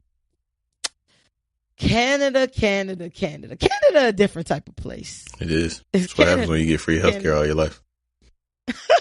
You don't have no real struggles. You just happy and dainty and running around. You got Medicaid. You ain't have to worry about Medicaid and going to select providers. You can go wherever you want. Right. Shout out to the 6. And all the soft niggas from the 6. You know what I mean? Maybe y'all don't have it as tough. I'm not gonna go in on y'all. Let's pick one more subject here before we wrap this up. You want to talk Dame? You want to talk fashion boycott? Or you want to talk Kaepernick settlement? I'll let you pick. Not the fashion boycott. I don't want to talk about that. Okay. It was either one. Other one. You choose. I don't care. All right. Let's talk about Dame apologizing to Hove.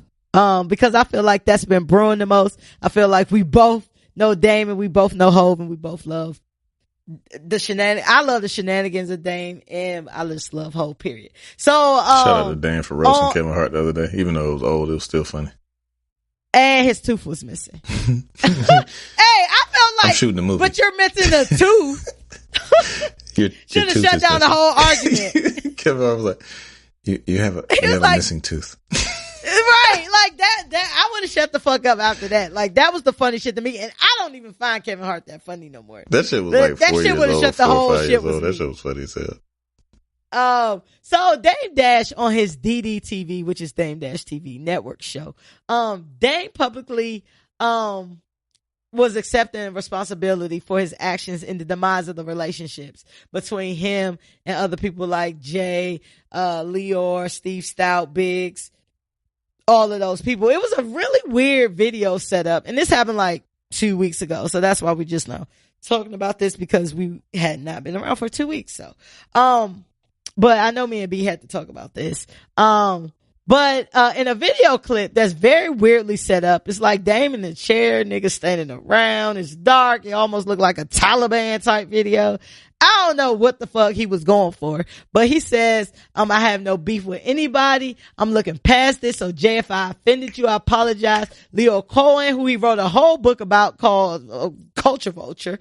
He said, Leo Cohen, if I, offended you, I apologize. Steve Stout, if I offended you, I apologize. Big, I'm sorry if I offended you, whatever, you are doing. I love you, man. I know y'all mad at me, but whatever. I'm sorry. I can admit it. If I can make some money and I send you some, it's because you're my brother and I love you. You're my family. This was super weird to me. It was like super out of the blue. It wasn't not that long ago where Dame was still talking shit about all of these people, as he has done for the past however many years this Rockefeller beef has been going on. I know that it was for Dame Dash TV. My question to you, B, do you think this is real or promo? Cause I'm still on the fence. No, it was real. He followed up on his Instagram later on and shit and talked about it. He expounded a little bit in terms of Leo and Steve Starr. He said, the apology wasn't really an apology. He said, I apologize because them niggas ain't made like I am. Like, they're still culture vultures. I still mean all that. They still took advantage of my culture. So what are you apologizing for? Say what?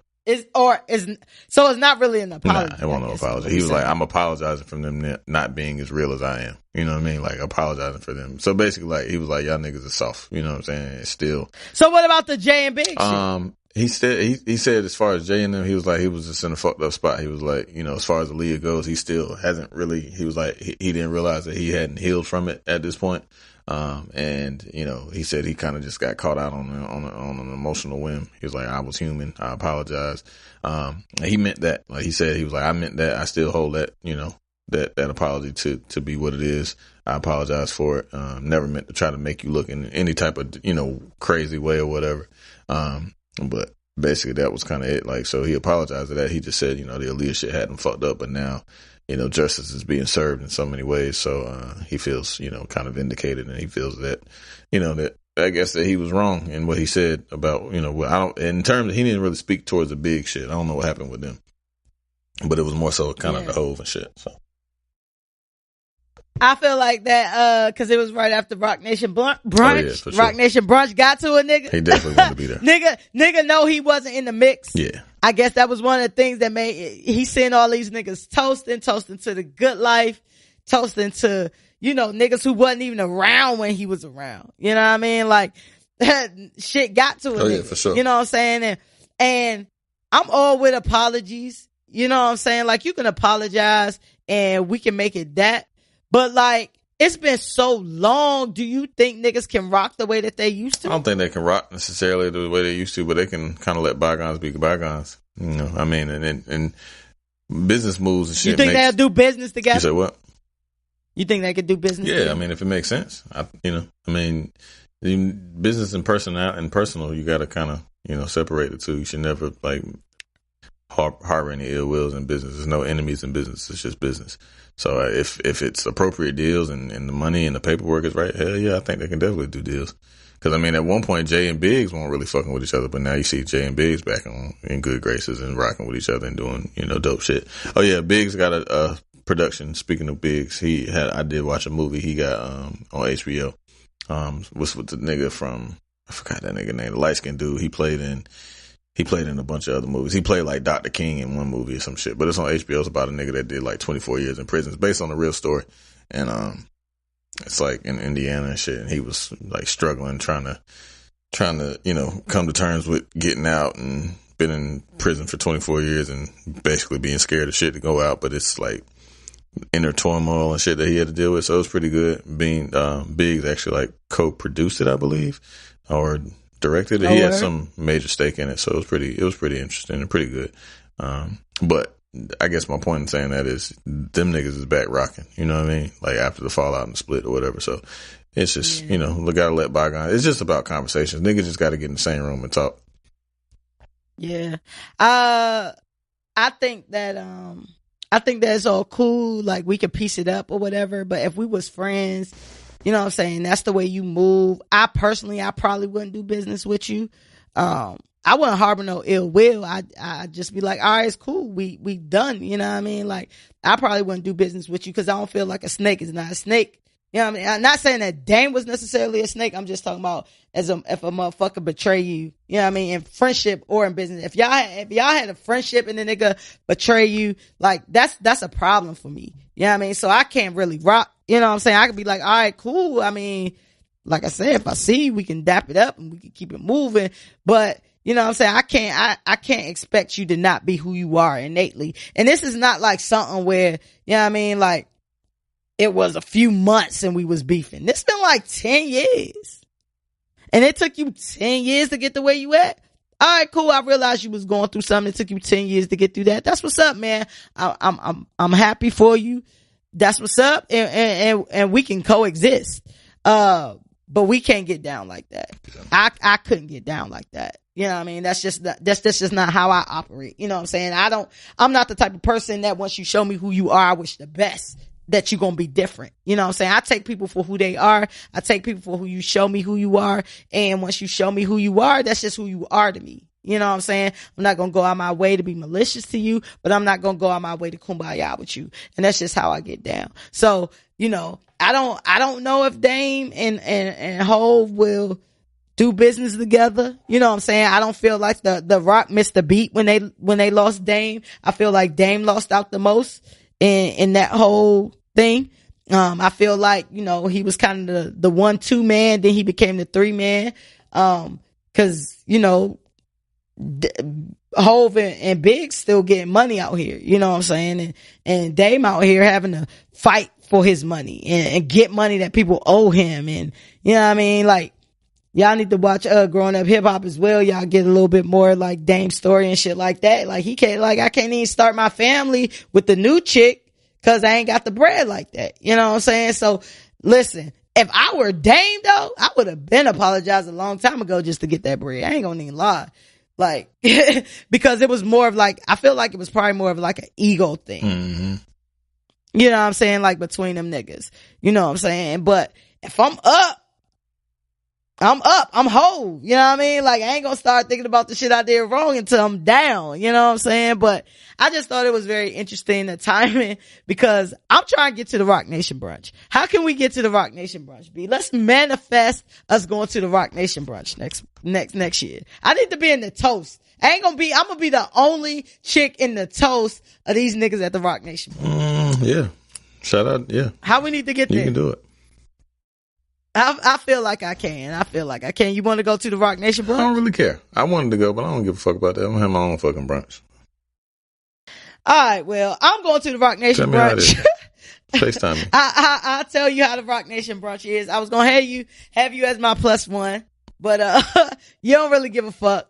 I want to get to the Rock Nation brunch. I thought that the Rock Nation brunch, again, I love Hove. However, I thought that it was just super inspirational to see all of these black faces toasting it up to the good life. You know what I mean? And shit that they work hard for. So shout out to all the women and men who attended the Rock Nation brunch. And I'm trying to get there next year. So let's manifest that. Let's get into a listener letter. You ready for that shit? Yeah. Dame apologizing, lit or shit? Lit. I think it's lit too, just because I want to see what happens next. But let's get into Ain't Shit in 2 Cents. Ain't Shit in 2 Cents is our listener letter segment. And it's for people who don't care about getting advice from people who drink a lot. And today we have a very interesting letter. I'm very interested to see B Hill's take on this letter. I just want to say I love y'all. I love y'all. I love y'all. Thank y'all for sending us y'all business. Because shit is funny. People is going through some shit. So let me say this. It says, the letter starts out, "Hey, Fresh and B Hill. Y'all are so everything. Thanks for getting me through my commutes." Appreciate you. Shout out to you. Thank you. We appreciate honk your horn one time being for a able real to. All right. It says, please read my email. My boyfriend and I have been in a relationship for 2 years, and the sex is starting to get robotic and predictable. One night when we were home drinking, smoking, and having a good time, I started a combo about ways to spice up our sex life. Be Hill, people are getting naked. You should be happy. I'm happy. I'm listening.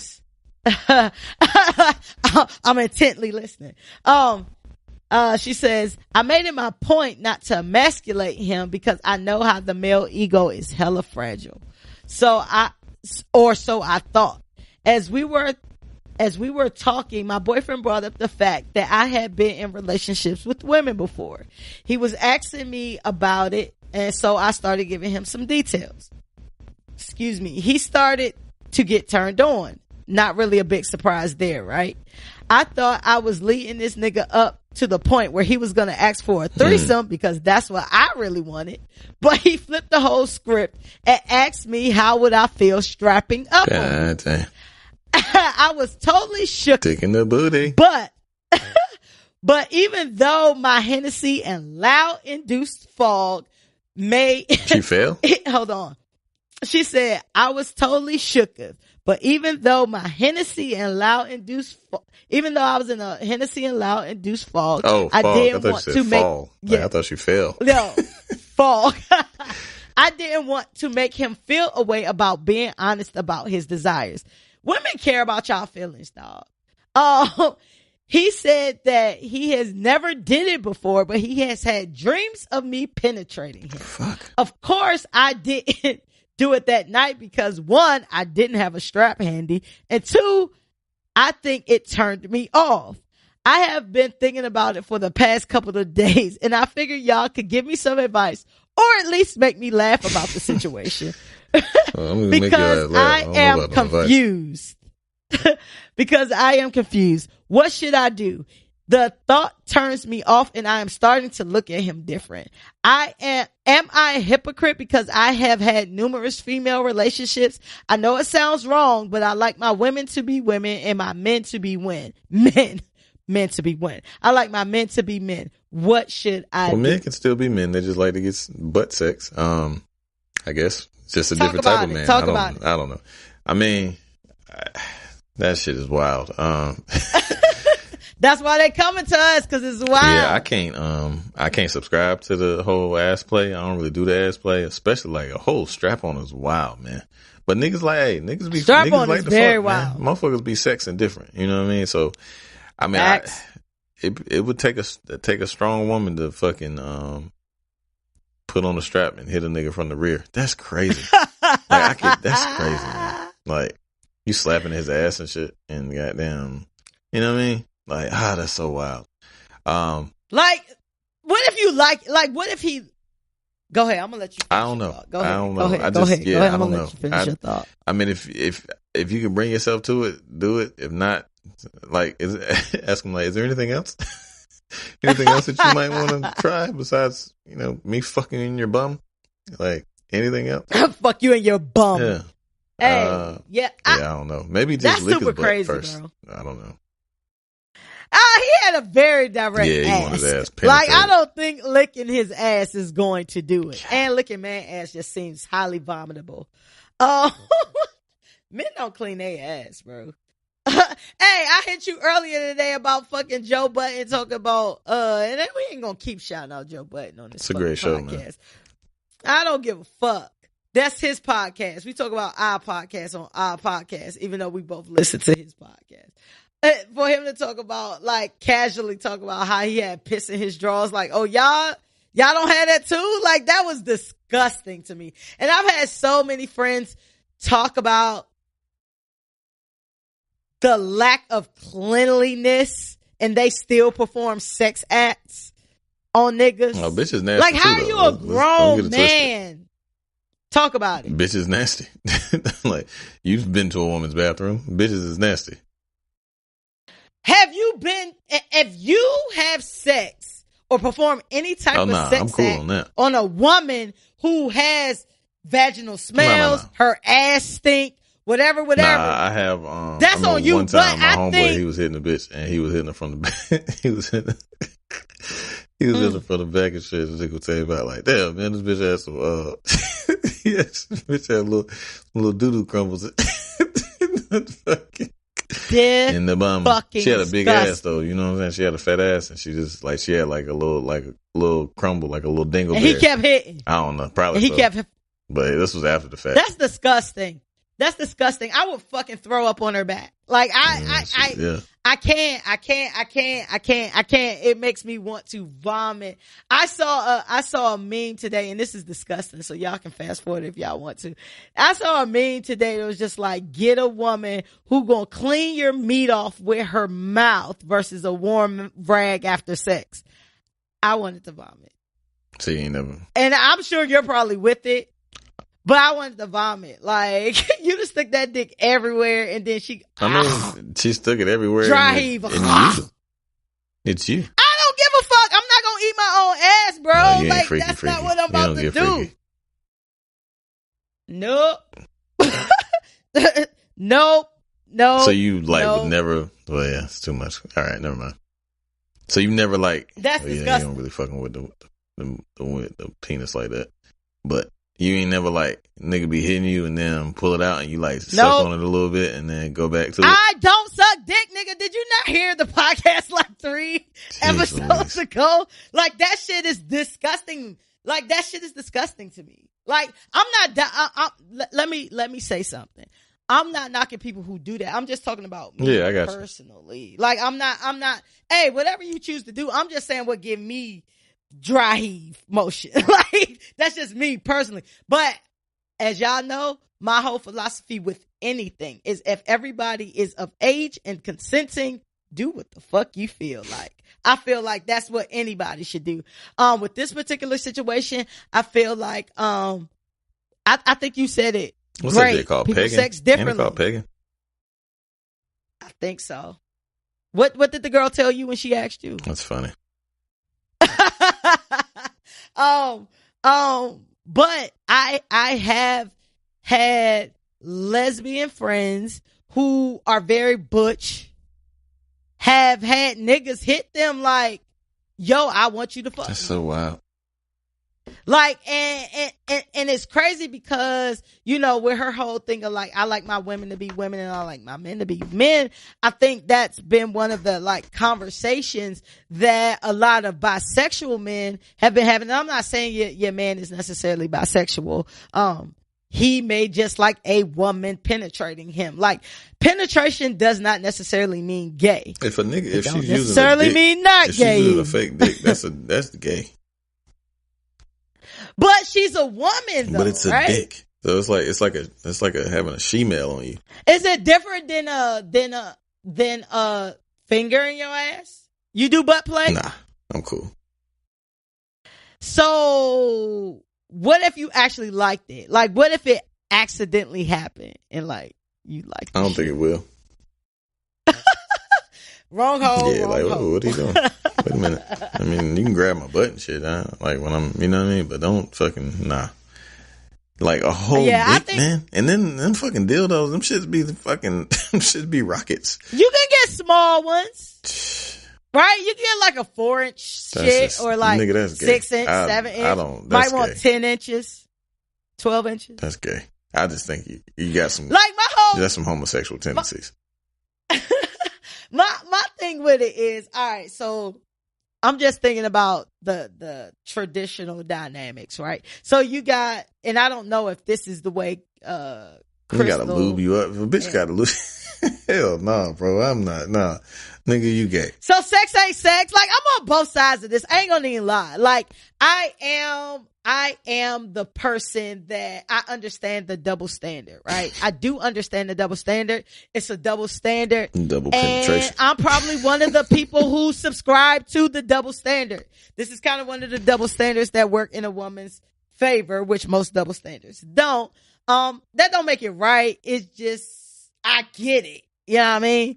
But on the advocate side and the sexual fluidity side, like, I feel like people should be able to express themselves and have sex, because there's no one way to have sex. You know what I'm saying? A society dictates the proper way that a man and woman see children.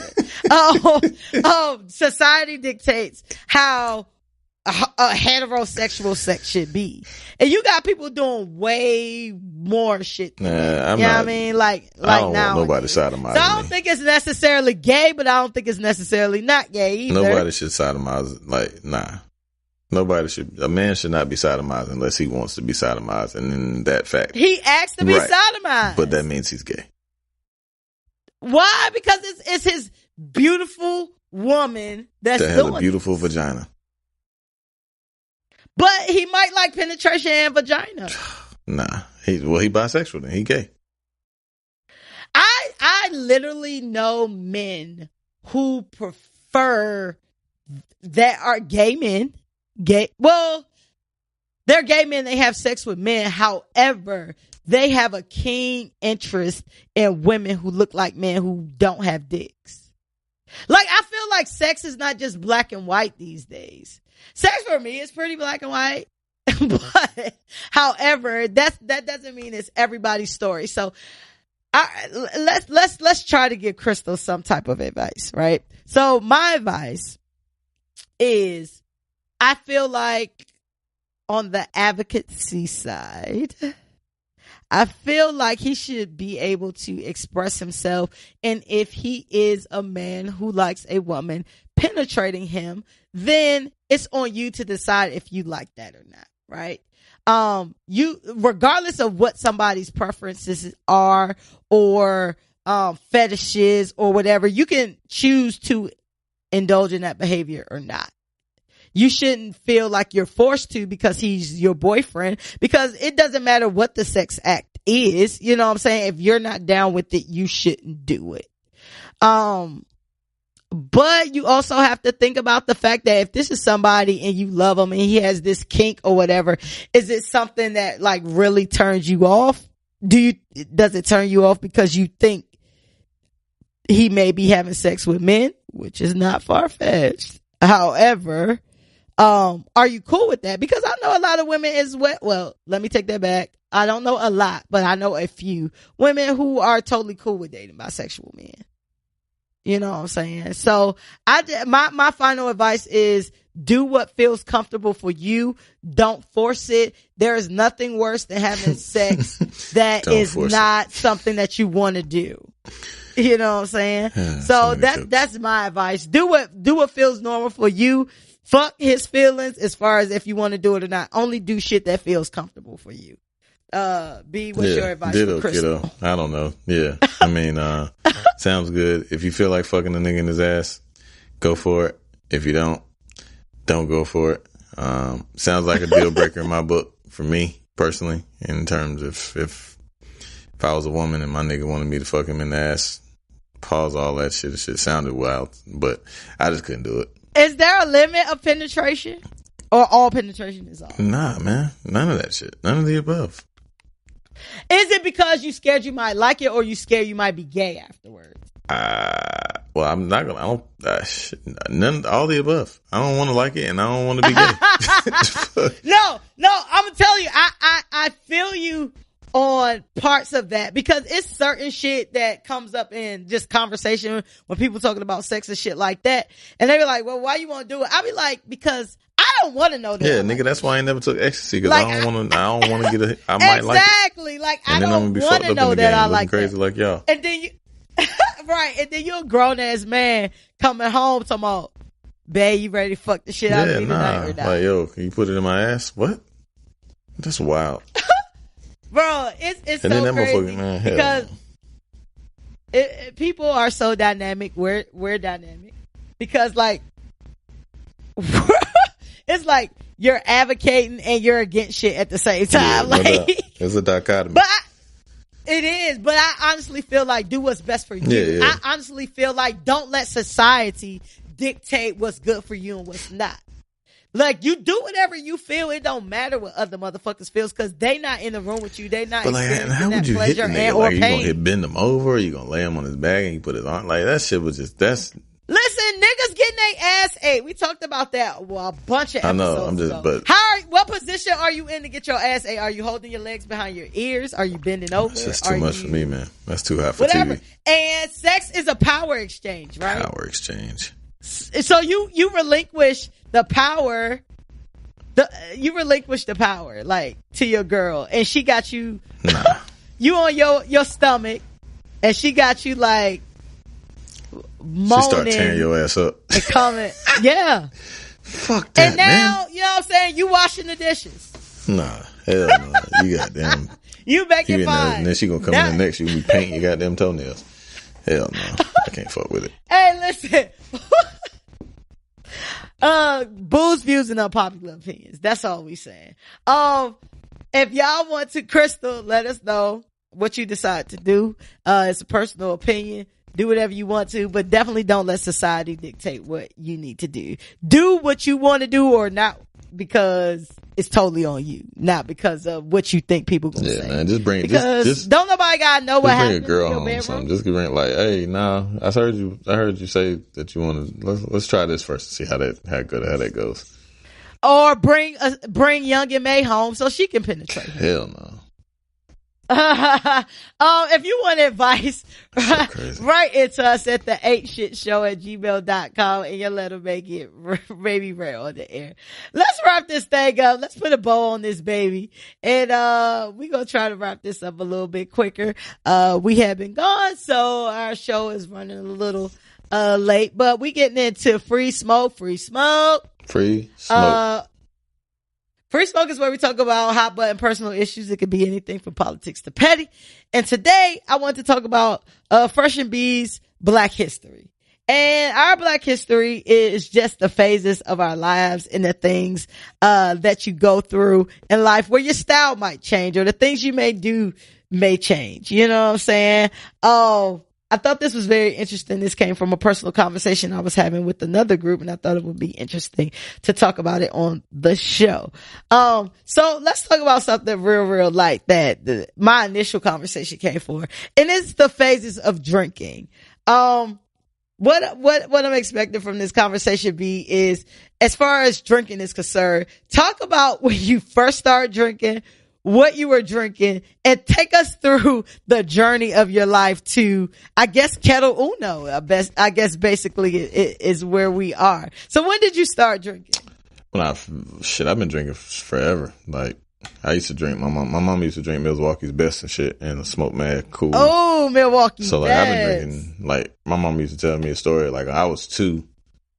I think we were still in Louisiana at that time, but, like, I was 2 and I had drank one of her beers and shit.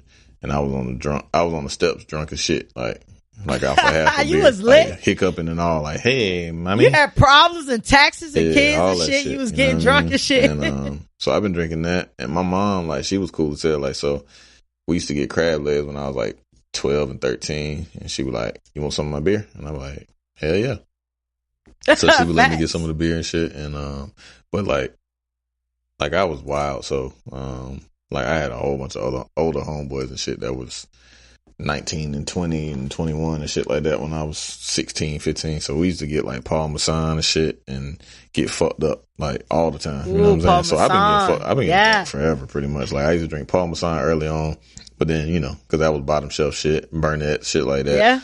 Yeah. Burnett. That shit was the worst. You just made my liver quake. That shit's trash. Oh gosh. Yeah, shit like that. You know what I'm saying? Like I said, I was out here, so I was thugging. So then bring us to like your early 20s. We used to drink a lot of hen. We used to drink like a pint of hen every day. Damn, every day though? At least 4 times out of 7 days. Like, damn it, man. We definitely was drinking at least like Tuesdays through Thursdays. We was probably getting drunk, and then Friday hit, so somebody get a fifth. Yeah, we used to get fucked up, man. Like I remember I went to on a cruise and I got like the half gallon. So I went on a cruise and went to Ocho Rios. No, I went to Cayman Islands first, and they had the whole gallon. So it was a whole gallon, biggest fucking bottle I've ever seen of Hennessy in my life. No bullshit. And it was $80, and I had bought that shit because it was duty free, and I had bought that shit. And I remember I came one weekend to my homeboy's house. We was gambling and shit, and it was like probably 12 of us over there. Like it was, because this one niggas used to be deep as fuck. So it was like 12 of us. We drank half that bottle that weekend. Came back the next week, and I ain't drink the whole week, I don't believe. And then came back, and the next weekend we drank the whole set. So we drank a gallon in 2 weekends. So I used to drink a whole lot of hen. Still drink it occasionally when niggas have it, because niggas still have it. I had some a couple weeks ago when I was in Charlotte and shit. But yeah, I mean, I kind of got tired of it because I drank it so fucking much. And then started drinking, like I went on a cruise. I went somewhere. And I went to a resort, and all they had was like Stolies or some shit like that, or some vodka. I was like, fuck it. And it was awesome. So you got your vodka phase? Time, like we used to do the Armadale and the Belvedere and all that shit, because me and my niggas used to be dance. Hey, the Armadale dance. Even the Belvedere dance. And all that shit, like the Belvy Flow. Yeah. Anything that rap niggas used to talk about. Memories. That's memories. Yeah, all that rap niggas shit. Because we definitely was at time Belvy, Armadale. I don't like champagne though. I hate champagne. I ain't never like Cristal and that shit. I heart champagne. That shit's disgusting. So I ain't never been a champagne drinker, but pretty much any liquor that's been in rap music, I've drank. Word. Except for like scissor and shit like that. That shit was trash. So where are you now? Where are we? Married? Father. I love beer. I've always loved beer. I still drink a lot of beer. You niggas know I love beer. That's how you get the dad bod with the beer. Yeah, not really. I mean, I got a little gut, but you know what I mean. I still bench 250. You know what I mean? Still strong on these niggas. But yeah, I just drink beer. You know what I'm saying? And like, I don't really drink as much liquor as I used to, just because I don't be really having the time. But I mean, I will, like, if niggas have it, obviously. Like, I like Kettle One and shit, but I'll drink hen. I ain't opposed to drinking. I ain't drinking no bullshit, for sure. I ain't drinking no bullshit. But I just don't like hangovers. Man. Hangovers are the fucking worst. And then as I get older, I can always tell that I drink the following day, even if it's a little bit. You know what I'm saying? I think that, so let me give you my history. It's very interesting because you started like when you were a child. And when I was thinking about this, I was thinking of like my teenage years. But now that we're getting to root cause, the Ain't Shit Show is therapy. I think about the fact that my grandmother, shout out to my grandmother on my father's side. I was told that she used to put alcohol on our tongue to make us go to sleep. You know what I'm saying? And I remember back in the days, I've never heard of it outside of Wisconsin. My dad's family migrated to Milwaukee, Wisconsin. And like she used to drink pink champagne. So I guess it was like champagne, but like a cooler. I don't know. I need to Google that. But I remember the name very vividly. But I remember being like a teenager, like maybe not even a teenager, because I remember being like 12, 13 maybe, and my aunt, who is dysfunctional, used to buy me and my brother Zima. I don't know how old y'all are listening to this. I know a lot of y'all are old enough to remember Zima. Zima was like one of the first introductions to like malt cooler type things. It was clear. They made it very trendy in the commercials and shit. Like the white people was at the fun spot drinking like Zima. She used to buy us like 6-packs of like Zima and shit. Me and my brother is 3 years younger than me. So if I'm 12, that means my brother is like 9. You know what I mean? Like that's dysfunctional as fuck. Like, yeah, that's pretty bad. If I found, my parents didn't know about it, but we used to go be pressed to hang with her. You know what I'm saying? And she was probably like, now I think about it, like her older sister is like 12 years older than me. So she was probably like 8 years older than us. So if I'm like 12, she probably like 20. Mm-hmm. You know what I mean? Like she my aunt though, you know what I'm saying? So, she used to buy us that. And so we used to drink that. Then I went from, that to Boone Farm. That shit's disgusting. Oh yeah, we used to drink Mad Dog 22, and I used to go to Food Line, and we like before in high school, like when I was in 9th grade, we used to go to the Food Line, and like all of us be like, man, I used to do so much fucking stupid shit. We used to just go to Food Line and just bum rush the shit and just steal all the Mad Dog and all the Boone's Farm and just run out. And run out. Now we didn't do no grab joints. I know niggas in high school that used to do that shit. And then once I left like the Boone's Farm, that was probably like middle school. My mom denies this. So first of all, I just want to set the precedent that my mom denies anything that she didn't do that was pristine as a parent. Like we bring up shit, everybody know my mom say it didn't happen, and she stand by her shit that it doesn't happen. But my mom and my dad used to let me get St. Ives Special Brew. They used to let me, like when we had like family, like picnics and cookouts. Like we used to have mad cookouts when I was young. Like that's one of the things I miss most about that time, is like we used to have mad family gatherings and mad cookouts. So they'll go get their shit that they drank, cause they drank a lot of beer at that point in time. They was like, huh, you want something? I was the oldest. So I was like, yeah. And this was back in the day, like this was back in the early 90s when Snoop Dogg and them had that St. Ives Special Brew shit.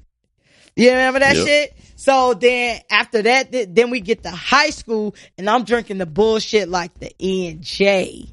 I'm drinking all types of nasty shit. Parmesan. That shit's the worst. Like that's when we got. I'll fight Parmesan. I see that nigga in the street now. Facts. It is so crazy because I got up with a bunch of people from high school. I try to get up with them periodically. You know what I'm saying? When I go home, my time is very limited. And so I tried to get up with the people from high school or whatever. And they like, yo, remember we used to drink that Parmesan? And my sister think that's so funny that I used to drink Parmesan. Then I went to like, so we talking about an era of Parmesan and J, but we also talking about Cisco. Cisco was the worst shit ever. And we used to drink that shit. Let me tell you, me and 3 homegirls would share one personal bottle of Cisco and be lit. Like shit you buy out the grocery store wasn't that potent. Like the shit y'all buy out the grocery store these days ain't shit compared to the shit we used to buy out the corner store and the grocery store back in the day. Cisco. Like that alcohol percentage was crazy. So we got into the Cisco mode, and then like went to like college and shit. That's when I get to North Carolina, right? And so we drinking shit like the Mad Dog 2020. We drinking the Wild Irish Rose. Fucking disgusting. Drink all that shit. Disgusting. Nigga, I used to drink that shit in high school on the bus stop. Oh my God. Like that shit was disgusting. I can't believe we used to drink that shit. And you know, in college, you mad broke, right? So if one person got money, then everybody got money. If one person get fucked up, everybody get fucked up. So you getting like a half gallon of Vladimir vodka for $10. That's the bottom of the shelf. My daddy had like a fifth of that shit, and there was a party somewhere, and I had stole that shit. That shit was sitting at the bottom of the damn cabinet forever. I was like, fuck it, I'm gonna steal that shit. Stole that shit. Goddamn, I'm gonna steal that shit. Police came and broke the party up and shit. Started chasing me and shit. I had some weed and some Vladimir and shit. And I threw the Vladimir. Yeah, I used to do mad wild shit, man. I used to do mad wild shit. But I threw the Vladimir and kept the weed. But he ain't find the weed though. Shut up. Shut up. The police officer kept the weed. That was the. Oh. Then like, so we get to college, we drinking that. We drinking all that like bullshit. We drinking all the bullshit. like you could think of. Then we start to get a little bit sophisticated around sophomore, junior year. That's when, I don't know if the guys know about this, but that's when the girls get into the, oh, I'm sophisticated now. I'm drinking amaretto sours. Oh, shit. Yeah. Blue motorcycles, Long Island iced teas, like all that type shit. So you think you like doing it, you doing all the shit. Then you get out of college and then now you sophisticated. And now we drinking like apple martinis. Do you remember the apple martini phase? Like all the girls wanted apple martinis. Like, I don't know if it was a Sex in the City thing or like really whatever the case may be. You don't remember that? Well, all the girls everybody was drinking martinis, like martinis was like the thing. Like everybody was drinking martinis. And, you know, then I was vodka, and then bring you to current, y'all know where I'm at. Like Jack is my go-to. You know what I mean? Like Jack is my go-to. I'll drink Remy only because one of my homegirls drink Remy real heavy.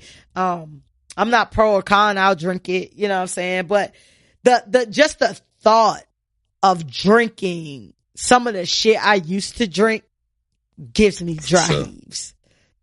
Like your adult palate cannot stomach. Like it don't matter if the shit $2 shots. It don't matter if it's $4 shots. Oh my God, like that shit is so crazy, dog. Like that's the evolution of drinking. And I know a lot of y'all got into y'all little wine phase. Y'all thought that, you know, wine was like the shit, make y'all seem more elegant and shit like that. Y'all drink a whole bottle of wine and then look down on a nigga who had one Jack and Coke to ease day night. But y'all drink a whole bottle of wine. A whole bottle of wine to get you lit. That shit give me a headache. I can't fuck with that shit. You don't fuck with no wine?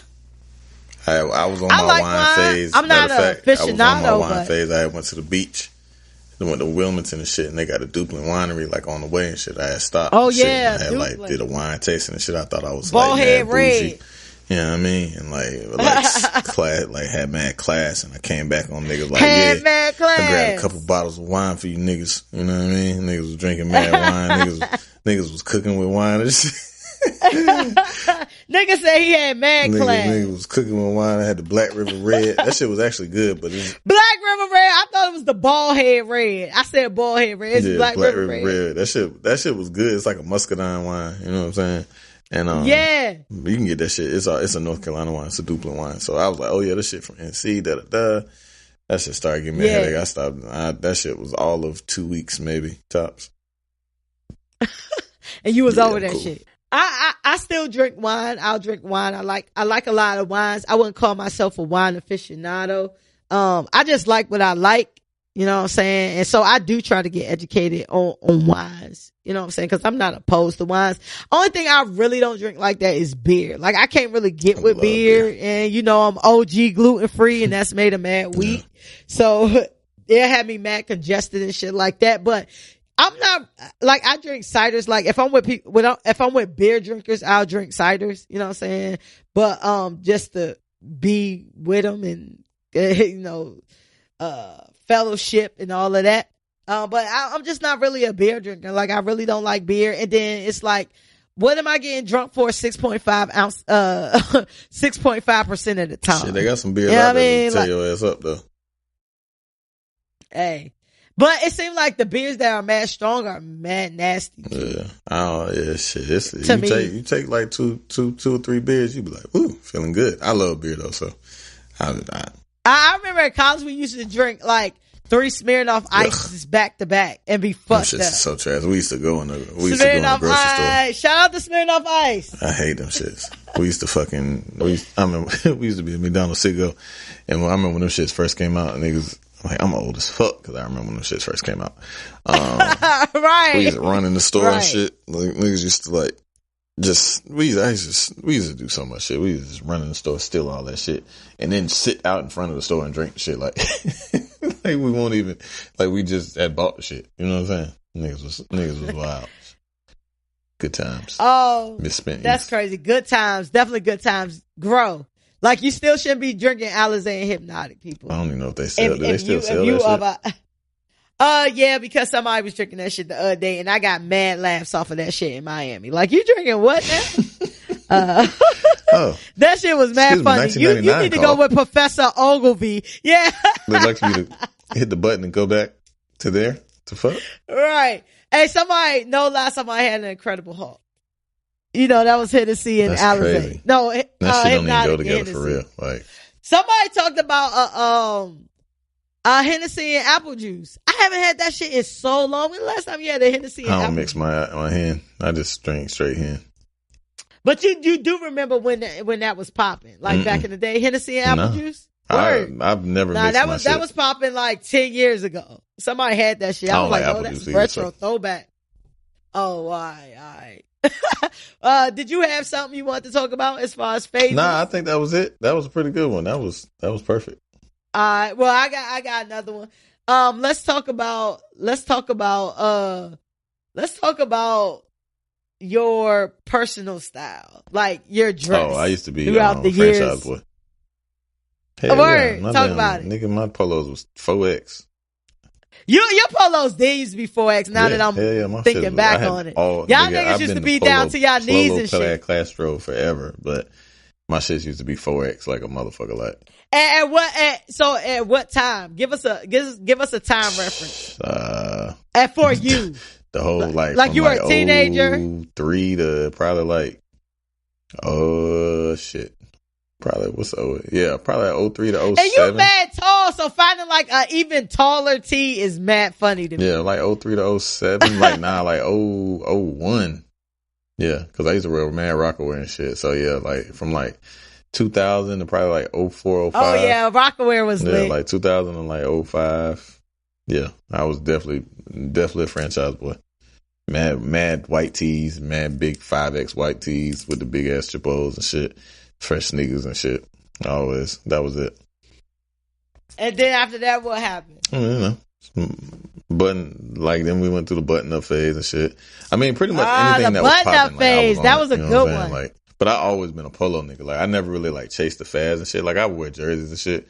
But like, I always used to wear polos. Jerseys. And shit. I've always, like, I've been wearing polos since I was a kid. My mom always had me a polo and shit. So, like, even to this day, that's all I pretty much wear. Because it's so classic. You can never go wrong. But, yeah, I feel like I have polo in my closet that's probably 10 years old that I can bust out. For sure.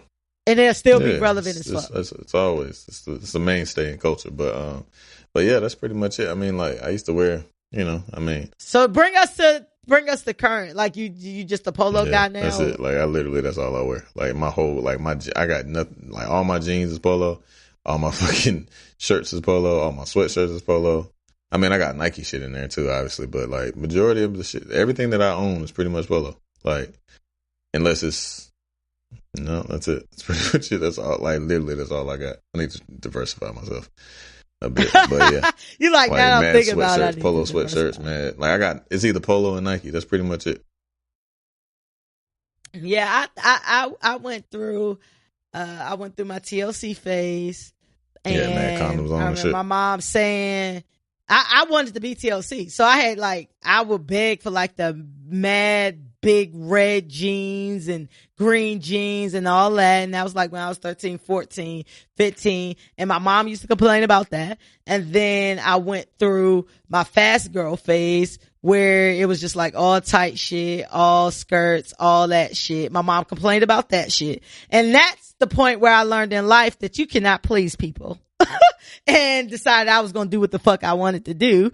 Cause my mom had a problem with that. And I just wanted to preface that I'm the oldest. So I got to go through all the bullshit before everybody else. Your mom ain't tired with the oldest. They don't get tired until like the third child where they just give up. So mom had mad energy for the oldest. You know what I mean? So I went through that shit. And then like, I remember right after college, I don't think I really had like a super distinct style besides looking like I was from DC when I was in college. Cause I was from DC. So we looked a certain way. So that's where B Hills slouch socks comments come in at. Madness. Shooters. Like all that shit. You love our style, nigga. You like that shit, nigga. You remember all that shit, nigga. Yeah, because that shit was weird. I remember going to fucking Black College Weekend and seeing all the fucking Raleigh, socks. Durham still dress country all these goddamn weird ass socks. We did wear slouch socks. I'm like, it's thick ass socks. And like, listen, but we was always like about quilts. Sneakers. Y'all can't front on us about our sneaker game. DC sneaker game always been tight. Forever. Y'all can't never front on us about our sneaker game. I mean, y'all really mainly wore New Balance though. Like, mostly. No, we didn't. All the niggas that I knew from DC, I think used to wear like New Balance and shit. Nigga, we wore all the Nikes. We wore all the phones. We was the first niggas that brought out the phones to y'all niggas. We did wear the New Balance before everybody else, but New Balance wasn't like the main thing. New Balance was one of the things, but New Balance wasn't the main things because we wore like mad like Reebok, like whatever was popping. We wore the mad Reebok classes. We wore the mad K-Swiss. Our vibes changed. The way we rocked it probably kind of stayed the same, but like we was on mad different waves that niggas, like I remember like niggas from like Midwest Chicago and shit used to wear like them Rockports and shit like that. Motherfuckers from North Carolina loved Etonics. Them shits was trash. I don't know nobody that wore Etonics. You remember? Oh, I know mad niggas from North Carolina that wore Etonics in college. And they might not have been from Raleigh, Durham, but they was definitely from North Carolina. But like that was the shit. But then I remember like after I got out of college, that's when the monogram phase was mad crazy, like the Gucci prints and the custom sneakers and all that, and the Gucci buckets and all that. So I was in that shit. I ain't never had none of like that I shit. did the mad Gucci prints. And it's funny because that's the shit I hate now. Like I hate seeing niggas like head to toe in one designer. Like it looked broke to me. Like I don't care how much money you got. It looked broke to me. Like if you got, I'm cool with you having the Gucci shirt or the Gucci hat or the Gucci shoe or the Gucci bandana. But all that shit at one time, that shit looked mad country to me. Like, and I know you just trying to floss like you got money and shit like that. And you know what I mean? Like went through that. But like now, I'm just kind of like in whatever I like type shit. You know what I'm saying? Like I don't really have like no fad or no phase that like I'm really chasing. It's kind of like whatever I feel like I look good in and whatever. I always love like jackets and sneakers. So that's going to be my thing. Jackets, watches, and sneakers. Like that's going to be my thing. Like forever. I've tried to get out of it. It don't work. I just accept who I am. You know what I'm saying? Like, that's why I was just like early in the podcast, like, I don't feel like I can live in Florida because I gotta rock a jacket. Like, I ain't gotta rock a jacket year round, but I like having that in my repertoire of clothes and shit. Like, you can put on some jeans, a plain tee, kill it with some sneakers, fresh jacket, you good. Like, you know what I'm saying? Like, in watches, like, that's my thing. But, you know, like, going through that phase, but like, looking at mad pictures I went through, like, I don't want to say it was a phase, but I saw one picture, like, I had on all pink everything. It was like Cameron time. And I was like, Lord, like, what the fuck? Like, what the fuck was I thinking with that? I had on a fucking backwards, pale pink, New York fitted, pink shirt, fucking jeans, pink sneaks. Like some pink Air Force One. Yeah, he's giving it up. Like all pink. And then what make it even worse, that niggas like, oh, you killing it. And you like, yeah, you know. Yeah, I mean, just what I do. On my 1-2. This whole thing, I just pulled this out the closet. You know what I'm saying? Oh, hey, that's funny as shit. So one more topic before we sign out. You want to do career, dating, relationships, or family and friends? Like how you deal with shit. You said careers, dating, relationships, family, friends. Shit, they all about the same, I guess. Yeah. Are they though? I guess family and friends, I guess. All right. So family and friends, I'll go first on this one. So what I'm learning throughout my getting older in adult life, like I've seen phases in which I choose to deal with family and or friends. Cause at a certain point they kind of go into the same bucket because you kind of put your friends as family at a certain point in time. You know what I'm saying? And, you know, I used to be really like ride or die. Like when I was younger, like I was like really ride or die. Like what you need, I got it, whatever. And then I think I got into the phase where I'm just like, you can't really put these blanket labels or blanket expectations on people. You know what I'm saying? Cause people are people and you can't dictate how people are. And just because you're one way with somebody, you can't necessarily expect that type of relationship back, with people. And so I kind of went into that phase. And then like, I feel like where I am currently at my current age, at my current station in life is, I don't give a fuck about shit more than you give a fuck about. Like, that's just where I am with it. Like, I'm just like, you know what I'm saying? Like, my patience is real low. And that's for family and friends. Like, my patience is super low. Like, if you with it, I'm with it. But if you don't care about it, I can't care about it. If you doing the same shit over and over again, it's been 10 years, you doing the same shit, you complain about it, I no longer care about it. I'm no longer there to your rescue. To save you from some shit you always doing. I gotta think about myself. I gotta think about like my self-care. And that don't mean I'm not there for my family and friends, but I really am at a place in my life where I give out the same energy that I get. And I feel like, you know, blood don't necessarily make you loyal. Blood don't necessarily make you family.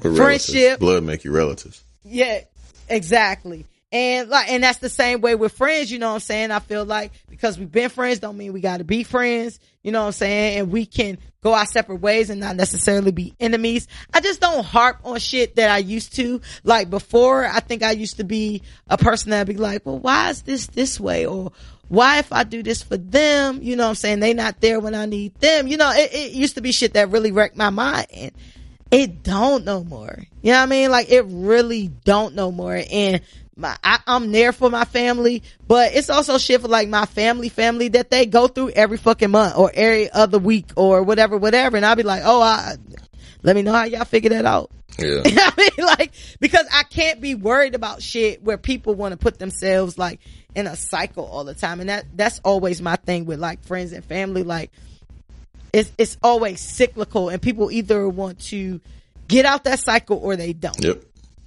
You know what I'm saying? And people will pull you into their shit. So it's about like learning about myself and learning about what causes me anxiety and causes me angst. And I can't care more about you than you care about you. That's for you know sure. what I'm saying? And that's kind of my phase with like friends and family. What about yourself? At this point, like, and you're a family man now, you know? Yeah, my whole dynamic has changed. Cause like, I mean, for me, like, you know what I mean? Growing up, it was just me, you know what I'm saying? Like, I grew up as an only child. Like, I got stepsisters and shit, but I don't really fuck with them. I got a whole bunch of siblings and shit. I ain't find them till I was 23, you know what I mean? So like, it's really just been me and I ain't got no like cousins. Like, it's, you know, kind of like a lone wolf in that regard. So, I mean, I got a lot of friends that like are my family though, that I've been with since I was a kid, you know what I'm saying? And like, we've established a lot of bonds and shit like that. So I consider them niggas my family, you know what I'm saying? And I'm cool with that, you know what I mean? But at the same time, like, we still in different directions. Like, I mean, I know like a lot of people like look up to me, which is wild because I don't really think that, I mean, I'm doing well enough for them to. We don't never see ourselves. Yeah, but like I don't really see myself as like a role model and shit. But like hearing motherfuckers talk, like cause I just be giving niggas game, you know what I'm saying? Like in terms of like how I did it and just like, and letting them know it's not as hard as you think it might be. So like, and then hearing niggas be like, yo, mindset. You did that shit. Like that nigga, you always been on your shit, which in hindsight, obviously I know that I've always been on my shit cause I could never, like, I always had a fear of being like not lame, but like I always had a fear like falling off or some shit like that or being like a regular degular nigga, you know what I'm saying? And I always been on my shit, like even ever since I was a kid, like I always been about my paper. I always wanted to, you know what I'm saying? Like I always just had that like that hustle spirit in me, you know what I'm saying? And fact. And niggas that, you know me will be telling me that shit, and like, you know, sometimes like you know it, but like it's ill to hear it from your peers and shit, you know what I'm saying? And that's, you know, true. And as far as my family, like I'm in a role like I take care of my family, like, you know what I'm saying, my immediate family and like my parents and shit, you know what I'm saying? Like I got stepsisters and shit, but motherfuckers don't really do shit. Like it's always me, you know what I'm saying? So it's like it gets stressful at times, but at the same time, I wear it like, you know, like a badge of honor, because it is what it is. Like, that's who God adorned me to be, you know what I'm saying? Or ordained me to be, rather, I should say. So, I mean, I wear it, you know what I'm saying? I accept it. It gets challenging at times, but at the same time, like, I wouldn't have it no other way, you know what I'm saying? Because I'm built for it, tough for that shit. Because, like, based on the circumstances of my past, you know what I mean? It brought me to this point.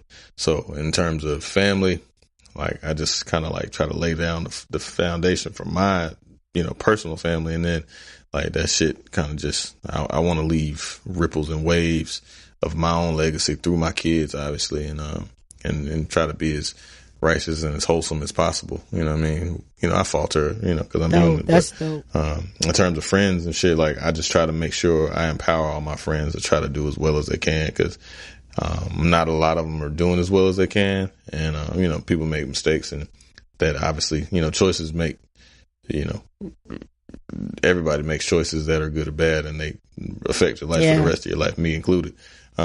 So I just try to, you know, impart wisdom as much as I can, and give motherfuckers a game, and be an inspiration to people, and look for inspiration from people. You know what I'm saying? Because I look at a motherfucker who fucking up like, whew, can't do that.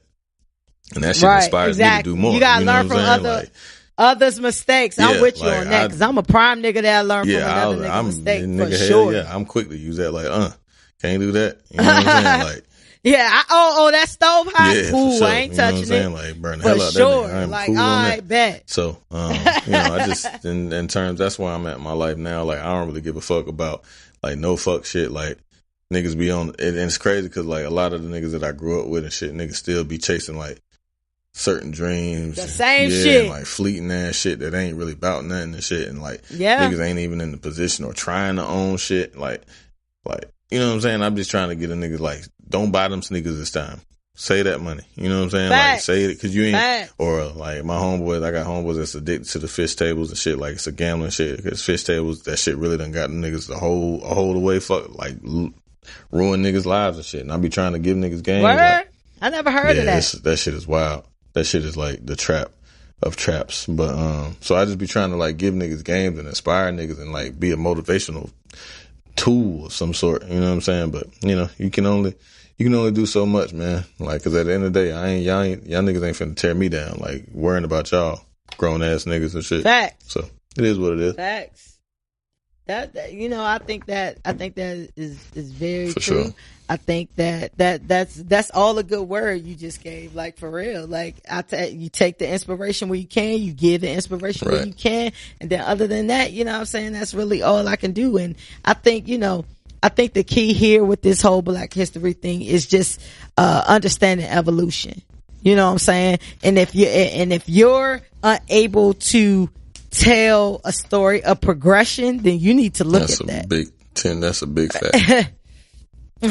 and that's regardless of the different topics that we talked about, and we had fun with certain topics, but you shouldn't be the same person that you were 5 years ago, 10 years ago, 15 years ago. You know what I'm saying? You really shouldn't even be the same person that you were 3 years ago. But, you know, you should always be evolving, and that's what we want to leave with y'all, you know, while we wrap up this show. And I just want to thank y'all for listening. Make sure y'all subscribe to the show. Follow us at the Ain't Shit Show. And that's the X where the I would be on all of our social, Twitter, IG, Facebook. You know, listen to us on YouTube, Spotify, Google Play, iHeartRadio, Apple Podcasts. And y'all know, tell a friend to tell a friend, and leave your comments. You know what I'm saying? We still out here. If y'all fuck with us, we still trying to get to the places that we need to get to. You know what I'm saying? So support somebody. You know what I mean? Support us. Let us know what you thinking. Before I close this out, I do want to give a rest in peace to my vice president. She passed away. And I don't really be caring about people at work like that. I do care about people who die. But the reason I'm shouting her out on this podcast is because it's for two reasons. One, because she was a very sweet woman. You know what I mean? And I always got the greatest vibes from her. She always was very positive in our interactions. She was from Canada, another Canadian. They're super nice in Canada. They are, man. You know what I mean? Like, that free healthcare, like you said earlier, is a thing. But she was an older woman. She was an attorney. But she was still only 60. That's really young to be passing away. But, you know what I'm saying? She was super nice. But the reason I want to bring this up as well, not only to pay my respects to this woman, because it really kind of hit me a little bit when she passed away, is because of the actions after she passed away. This woman literally, like, our vice president came in and literally talked about how this woman worked on her deathbed. You know what I'm saying? Like, she's sending emails, she's talking to board members, she doing all this, and she's literally in the ICU. And as soon as this woman passed away, her position was online. It was on to logistics. And we're talking about a very high-ranking woman in a company that makes a whole lot of money. And they moved along very quickly. You know what I'm saying? Like, it was just, you know, I always say this, like, and everybody say this, it's just like a saying of, you know, you working all hard, you get hit by a bus, they'll replace you the next day. And it's just that, you know what I'm saying? Like, the first meeting was like, hey, this happened, she passed away. The second meeting was, here are the logistics on how we're going to move now that she's no longer here. You know what I mean? Like, that's what it was about. It's about keeping the business working. And the reason I say all that is to, like, work is great and you need that, you know, to sustain your lifestyle. However, don't let that shit rule you. No. You know what I'm saying? Don't let that shit run you into the ground. That email gonna be there. That project gonna be there. Everything is gonna be there. I'm not saying don't make your deadlines and shit like that, but don't neglect your health. Don't neglect your happiness. Don't neglect your mental health for work. Like, that shit is trash. You know what I'm saying? You're a cog in the machine. And I don't care unless you in business for yourself. You're a cog in the machine. I don't care if you're a freelance, whatever. You're a rapper. You're a whatever. You go to jail, another hit gonna be made. You know what I mean? Another blog gonna be posted. Another podcast gonna come. You know what I'm saying? So enjoy your passions and things like that, but don't let these companies rule you. And I just want to say that because that kind of hit me. That kind of hit me personally, just to actually see it in action. You know what I'm saying? People just moving forward. This lady ain't even been in the ground a week, and it's like the company ain't even missed a beat. But she was like an integral part of the company. You know what I'm saying? But as y'all know, I like to end the shit with a quote. I like to end this with a quote. And the quote for today is, a negative mind will never give you a positive life. And until next week, I want y'all to be great.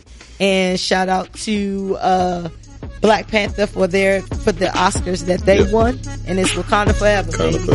Y'all be Bye, niggas. Hey.